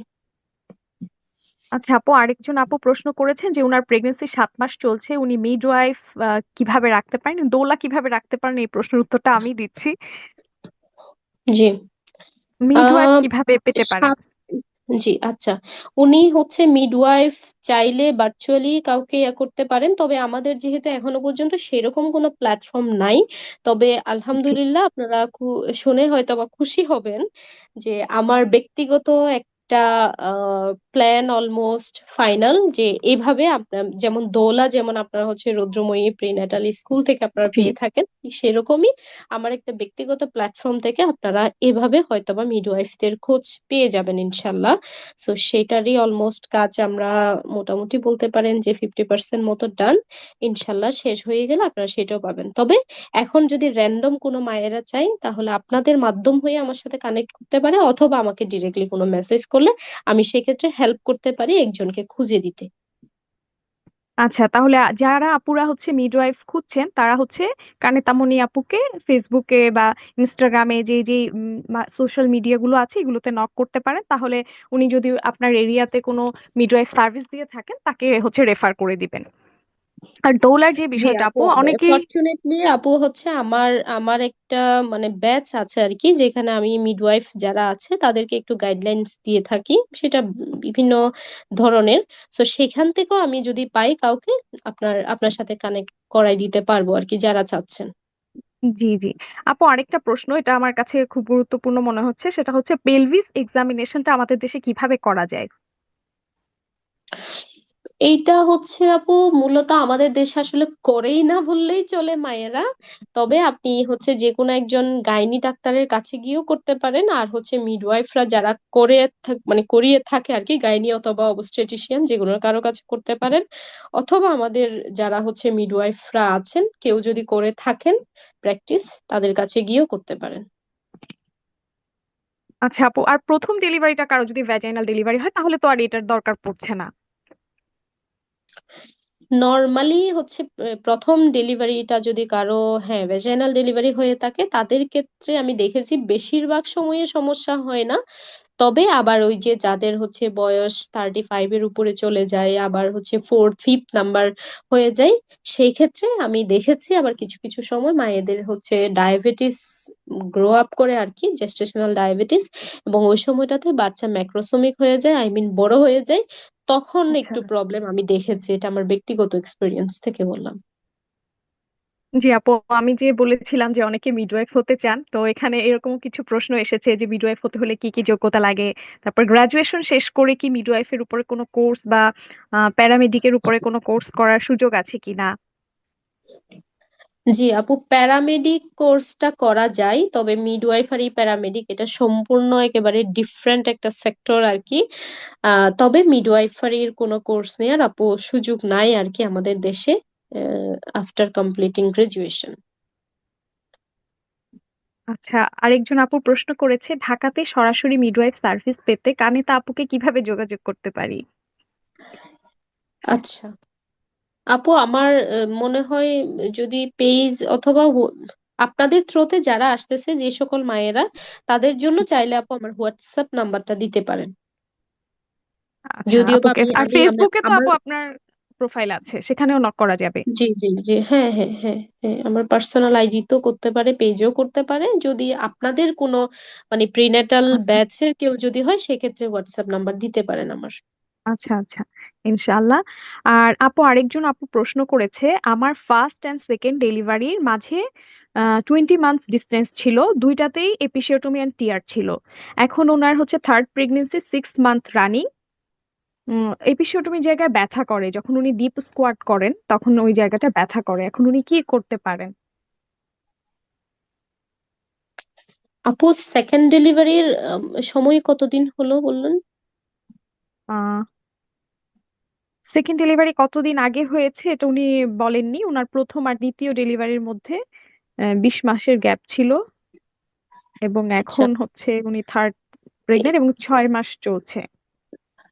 এটা হচ্ছে আপু আমি আসলে যতটুকু দেখেছি, মানে গ্যাপটা কেউ কেউ মানে মুখের কথা আর কি, কেউ কেউ দেখেছি যে বলেছে, আমাদের অনেক মেডিকেল প্রফেশনালসরাই বলে যে ফার্স্ট ডেলিভারিতে যদি টিআর অথবা ইপি হয়, সেকেন্ড ডেলিভারিতে দেখা যাচ্ছে যদি ইপিসিওটমি না দিয়েও থাকে, তখন দেখা যাচ্ছে আপনা আপনি ওই জায়গাটাতে টিআর হয়। আমি জানি না এটা নিয়ে স্পেসিফিক কোনো রিসার্চ এখনো পর্যন্ত আছে কিনা, আমি চেষ্টা করবো এটা একটু খুঁজে দেখার, মানে এটা নিয়ে একটা আচ্ছা স্টাডি করার।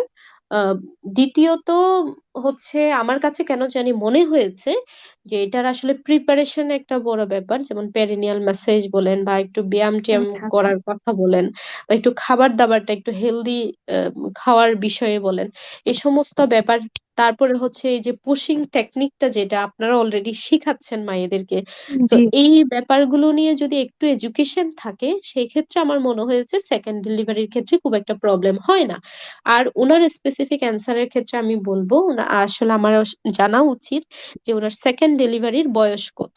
এটা নর্মালি দেখেছি আমি 6 থেকে 8 মাস পর্যন্ত অনেকের মানে খারাপ লাগে আর কি, ওই জায়গাটাতে মনে হচ্ছে যে ব্যথা হচ্ছে চিনচিন, কেমন জানি একটা অদ্ভুত লাগে, পরবর্তীতে এটা আস্তে আস্তে ঠিক হয়ে যায়। সো আই হোপ ওনারও এরকম কিছু একটা হচ্ছে। তবে যদি মনে করে ডিপ স্কোয়াট করতে গেলে ওনার খুব অসুবিধা যদি মনে হয়, তাহলে আসলে মানে ওনার শরীর কি চাচ্ছে, শরীর কোনটাতে কমফোর্ট ফিল করছে, এটা একটু প্রায়োরিটি দেওয়া উচিত বলে আমি মনে করি আর কি আপু। জি আপু, আপু আপনাদের আর কোনো প্রশ্ন থাকলে এখানে দিতে পারেন, অনেকেই কানিতা আপুর হোয়াটসঅ্যাপ নাম্বার চাচ্ছিলেন, ইনশাআল্লাহ শেয়ার করে দেওয়া হবে। আর অনেকে জানতে চাচ্ছিলেন যে সূর্যের হাসি ক্লিনিক গুলোতে কি মিডওয়াইফ পাওয়া যাবে কিনা, বা বিভিন্ন জেলা শহরে আমাদের বিভিন্ন জায়গায় মিডওয়াইফ পাওয়া যাবে কিনা।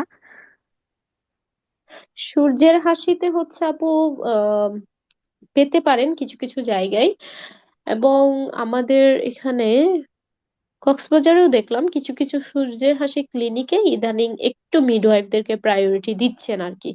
আগে যে জায়গাগুলোতে প্যারামেডিক থাকতো এখন সেখানে দেখলাম যে মিডওয়াইফদেরকে প্রেফার করছেন। সো ইনশাল্লাহ এখন না পেলেও হয়তো ইন ফিউচারে পেয়ে যাবেন, তবে আপনারা খোঁজ নিতে পারেন যে কোথায় রেজিস্টার্ড মিডওয়াইফ আছেন, এবং দরকার হলে আপনার যদি মনে হয় কোনো ধরনের ভেরিফিকেশন করতে চান সেই ক্ষেত্রে ওনাদের লাইসেন্স নাম্বার নিয়ে আপনারা ওয়েবসাইটে গিয়ে দেখতে পারেন।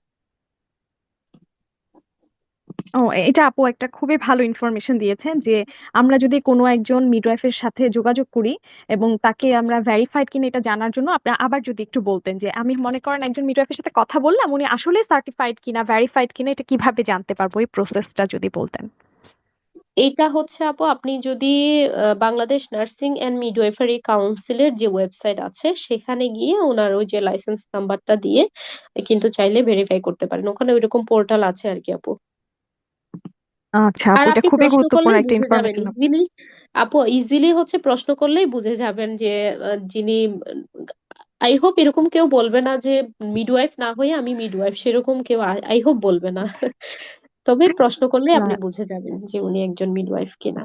এছাড়া কেউ যদি চান যে এক্সটেন্সিভলি কোনো ইনফরমেশন নিতে চান সেই ক্ষেত্রে হচ্ছে ওয়েবসাইটে গিয়ে আপনি চাইলে ইয়া করতে পারেন, অথবা আপনি উনাকে বলতে পারেন যে উনার লাইসেন্স কার্ড যদি উনার সাথে থাকে অথবা কোনো ছবি টবি থাকলে দেখাইতে বললে দেখাইতে পারবে। It's a very professional behaviour আর কি, আমি মনে করি এটা আসলে ওভাবে নেয়ার কিছুই নাই। সো থাকতেই পারে কারো কনসার্ন সেই ক্ষেত্রে। আচ্ছা আপু, আরেকটা প্রশ্ন নিচ্ছি আমরা। আপু, আমার 4 মাস প্রেগনেন্সি চলে, এই সময় আমি ন্যাচারাল ডেলিভারির জন্য কি কি করব? আপনার মিডওয়াইফ হিসাবে আপনি কি ধরনের পরামর্শ দিয়ে থাকবেন আপু? আপু 4 মাস যদি উনার প্রেগনেন্সি পিরিয়ড হয় আমি প্রথমেই বলবো উনি যেন মিনিমাম 4টা চেক আপ যেন করায়, যেহেতু আলহামদুলিল্লাহ উনি এখানে এসে কনফারেন্সে আমাদের কথাগুলো শুনছেন। সো আই হোপ, আমি বিলিভ করি উনি অনেক সচেতন একজন মা। সেই ক্ষেত্রে উনি প্রেগনেন্সির যে ডেঞ্জার সাইন গুলো আছে সেই ব্যাপারগুলো নিয়ে খেয়াল রাখবেন। এছাড়া আপনাদের যে কোর্স আছে প্রিন্যাটাল কোর্স, আমি মনে করি জি। সেটাও ওনার একটু নেওয়া উচিত, সে বিষয়ে যাতে আর একটু এক্সটেন্সিভ পড়াশোনা হয়। তারপরে হচ্ছে এই সময়টাতে যেহেতু 4 মাসের মধ্যে আপনি ঢুকে গেলেন, এই এখন কিন্তু আপনার প্রেগনেন্সি ইনডিউসড যে প্রবলেম গুলো হয় যেমন ডায়াবেটিস, তারপরে হচ্ছে প্রি একলামশিয়া, এইগুলো হওয়ার কিন্তু একটু চান্সেস থাকে আর কি। সেই ক্ষেত্রে যেমন আমরা বলি যেমন খেজুর খাওয়ার ব্যাপারটা কিন্তু আমরা বলি, তাই না আপু? খেজুরটাকে কিন্তু আমরা খুবই প্রাধান্য জি দিই আপু। প্রেগনেন্সিতে।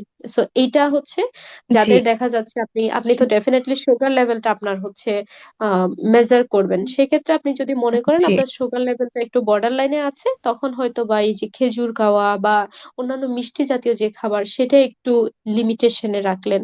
আর যদি মনে করেন যে না আপনার সবকিছু ঠিকঠাক, তখন ব্যালেন্স করে খাবার দাবারটা খেলেন। সো এই আর কি আপু ব্যাপারটা।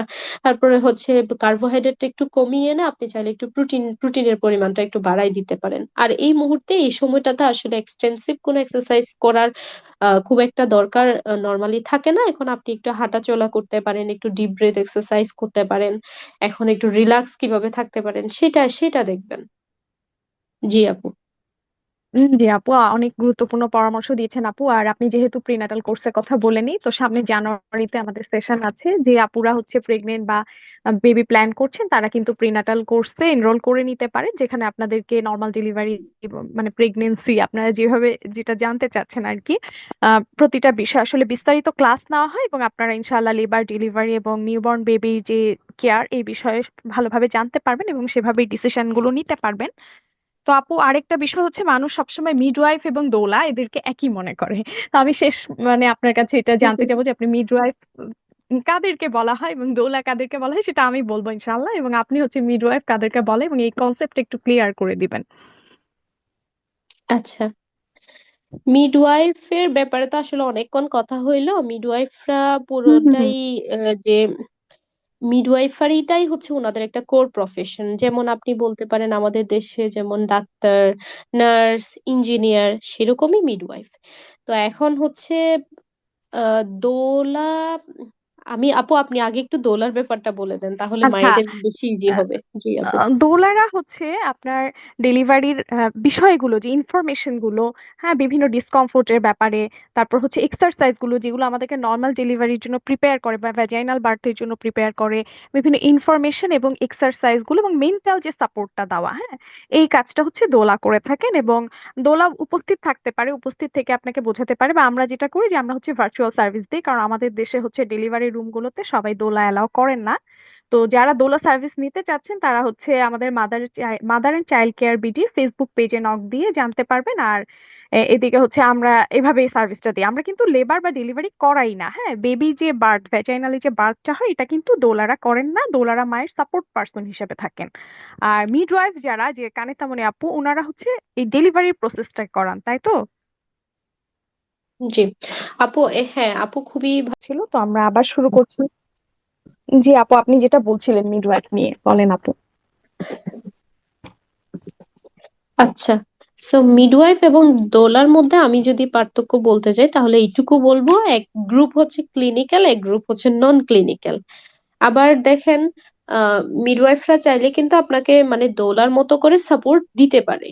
তবে আমাদের আসলে মিডওয়াইফদের মানে ওই যে বললাম একটু আগেই, আসলে এমন কাজের পরিস্থিতি থাকে যেখানে সব সময়ই হয়তোবা দিতে পারেন না ওনারা সেই সাপোর্টটা। দোলাদের মধ্যে আপনি দেখবেন আহ অনেকেই থাকে না মিডওয়াইফদের মধ্যে, যেমন ডেলিভারি করাইতে গিয়ে অনেকে থাকে যে কোনো ধরনের তাদের কোনো নলেজই নাই। বাসায় হয়তো বা কোনো বয়স্ক মা দাদি অনেকেই করে থাকে না ডেলিভারি, তো তারাও কিন্তু ডেলিভারি করাচ্ছে, আবার মিডওয়াইফরাও ডেলিভারি করাচ্ছে। So it's about the education. সে পড়াশোনার ব্যাপারটা এখানে আসলে বড় ব্যাপার। ওভারঅল অ্যানাটমি, ফিজিওলজি, এভরিথিং জানার পরে আপনাকে একজন ডেলিভারি করাইতে আসছে। আবার এদিকে দোলাদের যে ব্যাপারটা, ওনারা কিন্তু এই বিষয়টা নিয়েই পড়াশোনা করে থাকে যে আপনাকে ওই সময়টাতে কিভাবে কমপ্লিটলি আপনাকে সাপোর্ট দিতে পারে। হ্যাঁ, আপনাকে হয়তো উনি দেখছে না যে কতটুকু জরায়ের মুখ খুললো, কিভাবে ডেলিভারি করালো, সেটা হয়তো করছে না, বাট কমপ্লিটলি আপনাকে একটা খুবই প্রফেশনাল ওয়েতে পড়াশোনা করে দেন হচ্ছে সাপোর্ট দিচ্ছে। তো এটা আসলে খুবই ওয়ান্ডারফুল একটা বিষয়, এবং আমি আসলে আপনাদেরকে থ্যাংক ইউ জানাই, রৌদ্রময়ীর পুরো গ্রুপকে, এই ধরনের একটা সার্ভিস বাংলাদেশে নিয়ে আসার জন্য। এবং আপনারা নিজেরা আসলে অনেক কষ্ট করেছেন নিজেরা দোলা হওয়ার জন্য। So it's it's amazing. ধন্যবাদ আপু। আপনাকে আমি লাস্টে একটা প্রশ্ন করছি, এটা মনে হয় আমার আরো আগেই করা উচিত ছিল। সেটা হচ্ছে, আপনি কি আমাদের জি জি। কোনো প্রিনেটাল কোর্স করা মায়ের সাথে আপনার কোনো এক্সপিরিয়েন্স আছে কিনা? প্রিনেটাল কোর্স করা না আপু, আসলে আমার সরাসরি কোনো মাকে কানেক্ট করা হয় নাই, মানে কারো আমি ডেলিভারি আমি বা আমার কোনো মিডওয়াইফ টিম করিয়েছে এরকম আমার মনে হচ্ছে না। তবে আমি দু একদিন আগে, এই যে গতকালকে আমাদের হাসপাতাল থেকে ডিসচার্জ হয়ে গেল একজন মাকে পেলাম। উনি আসলে মানে আমি জানি না, হয়তো বা আউটসাইড থেকে পড়াশোনা করেছেন, উনি রৌদ্রময়ের সাথে ছিল না। তবে আচ্ছা। এমনিতেই পড়াশোনা করেছেন আর কি, ওনার এই ব্যাপারগুলো নিয়ে বিশেষ করে উনি পিটোসিনের কথা বলছিলেন যে পিটোসিন আমাকে দেওয়া যায় কিনা, তারপরে হচ্ছে ইপিসিওটমের কথা বলছিলেন। তো তখন আসলে আমি রিয়েলাইজ করলাম যে উনি নিজে পড়াশোনা করেছেন, সো এই ব্যাপারটা মানে আমাদেরকে খুবই হেল্প করেছে সেই মাটাকে সাপোর্ট করার জন্য। আলটিমেটলি আলহামদুলিল্লাহ ওনার নর্মাল ডেলিভারি হয়েছে। সো আলহামদুলিল্লাহ। সো এটাই আর কি। দেখেন উনি অল্প স্বল্প হয়তো বা পড়াশোনা করেছেন, মানে আমার একটা আইডিয়া থেকে বললাম, কিন্তু এই যে আচ্ছা। আপনারা আপনাদের কোর্সে যে ভাস্ট পড়াশোনা করানো হয় মায়েদেরকে, সেরকম যদি কোনো মাকে পেতাম তাহলে তো আরো ভালো হইতো। জি তো জি। এই আর কি ব্যাপার। তো আপুরা আপনারা শুনলেন যে একজন মিডওয়াইফ আপু উনিও চাচ্ছেন যে উনার মা যদি একটু এইসব বিষয়ে জেনে থাকে তাহলে তাদের জন্য কিন্তু কোঅপারেট করাটা ইজি হয়। তো আপু আরেকটা প্রশ্ন এখানে আছে যে একজন আপু বলছে আমি প্রথমবার মা হব, এখন 8 মাস চলে, আমি নর্মাল ডেলিভারি করাতে চাচ্ছি, একদম শেষের দিকে হাসপাতাল যেতে চাচ্ছি, তাই ব্যথা ওঠার কতক্ষণ পরে আমি হাসপাতালে যাব? আচ্ছা, এখানে হচ্ছে তো আপু আহ উনি মনে হয় আপনাদের সাথে নাই, তাই না? থাকলে তো জেনেই যেতেন উনি। জি আপু, মানে প্রিনেটাল কোর্সের আপুরা তো এই ধরনের প্রশ্নের উত্তর আগে থেকেই জেনে যায়। জি তো জি জি, সেটাই সেটাই।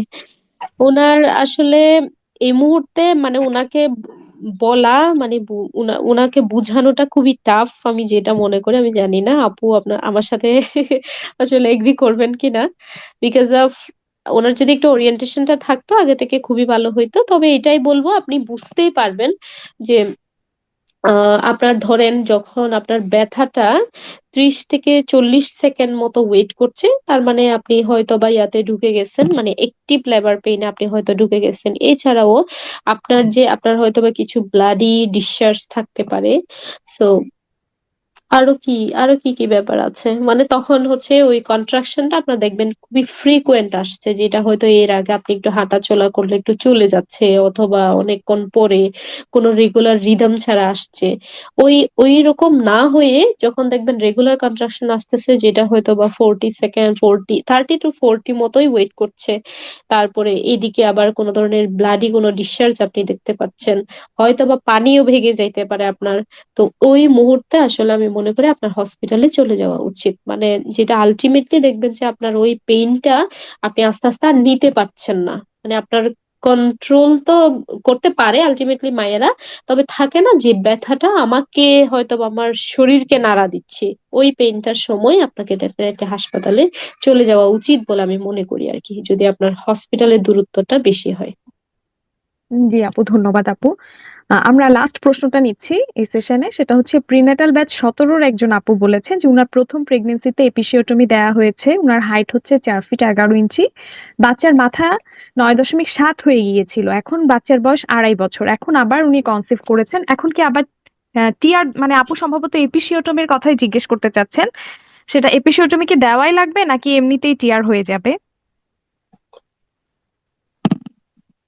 আপু এটা আসলে থাকে না যে পেরিনিয়াল এরিয়াটা, আমি না দেখে তো এটা আসলে বলতে পারছি না। অনেক সময় থাকে যে অনেক মায়ের পেরিনিয়াম এরিয়া রিজিড, ওই রিজিডের কারণে যদি আপনাকে মানে ইপিসুটমিটা দিয়ে থাকে, তখন আপনার চান্সেস আবারও থাকবে যে আবার টিয়ার হয়ে যাওয়ার, অথবা ইপিসুটমি লাগতে পারে।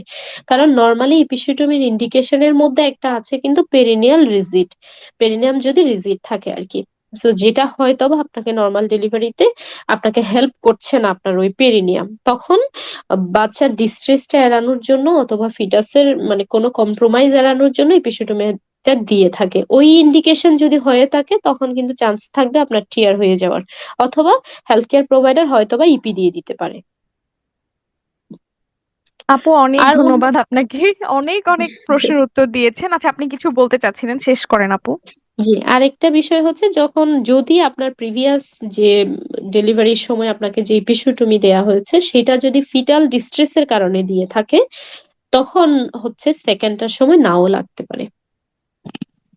আচ্ছা, এটা এক একজনের ক্ষেত্রে এক এক রকম হবে এবং পুরোটা হচ্ছে সিচুয়েশন অনুযায়ী যে উনার জি আসলে জি আপু। ডেলিভারির সময় সিচুয়েশনটা কেমন হবে সেটা বুঝে একজন মিডওয়াইফ বা একজন জি ডাক্তার উনাকে এপিসিওটমি লাগবে নাকি বা টিআর হয়ে যাবে কিনা। যে এখানে যদি আমি আমার পার্সোনাল এক্সপিরিয়েন্সটা বলি, যে আমার কিন্তু প্রথম ডেলিভারির সময় এপিসিওটমি দেওয়া হয়েছিল, সেকেন্ড ডেলিভারির সময় আমি আর এপিসিওটমি নিইনি, কিন্তু হালকা টিয়ার হয়েছিল এবং ওটাকে আমি মানে কিছু মনে করছি না, আমি ভাবছি যে এটাই ভালো, টিয়ারই ভালো ছিল আমার জন্য। এটার রিকভারিটা আলহামদুলিল্লাহ অনেক তাড়াতাড়ি হয়েছে হ্যাঁ, আরেকটা এপিসিওটমির চেয়ে। আরেকটা ইনফরমেশন আমি একটু দিয়ে রাখতে চাই, সেটা হচ্ছে আমি জানি না আপনাদের কখনো এই ধরনের বাজে এক্সপিরিয়েন্স হয়েছে কিনা। ইপিসিওটমি কিন্তু দেওয়ার আগে অবশ্যই আপনাকে যেটা অবশ করার জন্য যে মেডিসিন, সেটা কিন্তু অবশ্যই দিবে আপনাকে এবং দেয়া উচিত। আপনারা যদি ইনকেস দেখেন আচ্ছা। যে এই ধরনের কোনো কিছু হচ্ছে না, প্লিজ জিজ্ঞাসা করবেন, বলবেন যে আপনাকে যেন আহ দেই আর কি, যেটাকে আমরা লিডোকেইন বলে আচ্ছা। আচ্ছা। থাকি, সেটা যেন আপনাকে দেই। আমার হাসপাতালে যদি আমার কোনো মায়েদের এপিsiotomy দেয়া লাগে, আমরা সেটা প্র্যাকটিস করি এবং এই কারণে মায়েরা নর্মালি মানে তাদের এক্সপিরিয়েন্সটা খারাপ হয় না। হ্যাঁ, আলহামদুলিল্লাহ আপু, আপনি অনেক অনেক সময় দিলেন আজকে আমাদেরকে। আপনার সাথে কথা বলে আসলে আমার ভালো লাগলো যে বাংলাদেশে আসলে মিডওয়াইফরা কি করছেন এবং তাদের ভবিষ্যতে আমরা কোথায় দেখতে পাবো, এটা নিয়ে মোটামুটি আমরা একটা আইডিয়া পেয়েছি। এবং হোম বার্থ নিয়েও আপু আপনি একদম ক্লিয়ার করে দিয়েছেন যে আসলে বাংলাদেশের প্রেক্ষিতে হোম বার্থটা আসলে কতটা সেফ হতে পারে। তো আপু, আপনি এসেছেন, আমার আসলে আপনার সাথে কথা বলে অনেক ভালো লেগেছে। ইনশাআল্লাহ ভবিষ্যতে আরো কথা হবে। আজকে এই পর্যন্তই আমাদের সেশন ছিল। তো আপুরা যারা শুনেছেন ধৈর্য ধরে, তাদের সবাইকেই ধন্যবাদ জানাচ্ছি, এবং যে ইনফরমেশন গুলো আপনারা পেয়েছেন আপনারা ইনশাআল্লাহ সবাইকে জানাতে পারবেন যে এই ধরনের বাংলাদেশে মিডওয়াইফারি সার্ভিসটা কেমন, বা কে কিভাবে মিডওয়াইফ হতে পারে, বা বাংলাদেশে হোম বার্থ কতটুকু সেফ। আর যারা হচ্ছে লেবার ডেলিভারি এবং বেবি সম্পর্কে জানতে চান, শীতকালীন প্রিনার এই কনফারেন্স থেকে যে আইডিয়া গুলো পেয়েছেন, আমাদের প্রিনেটাল কোর্সটা হচ্ছে একটু আলাদা। আমরা সেখানে হচ্ছে এগুলো সম্পর্কে ডিটেইলস কোর্স নিয়ে থাকি, এবং কানিকামণি আপুও বলল আপনারা সেখানে এনরোল করে নিতে পারেন। আজ এই পর্যন্তই। জাযাকাল্লাহু খাইরান। অনেক ধন্যবাদ কানিতামণি আপু, ইনশাআল্লাহ আবার কথা হবে। থ্যাংক ইউ আপু, thank you so much for hosting me. Thank you. আসসালামু আলাইকুম, সবাইকে ভালো থাকবেন। আল্লাহ হাফেজ।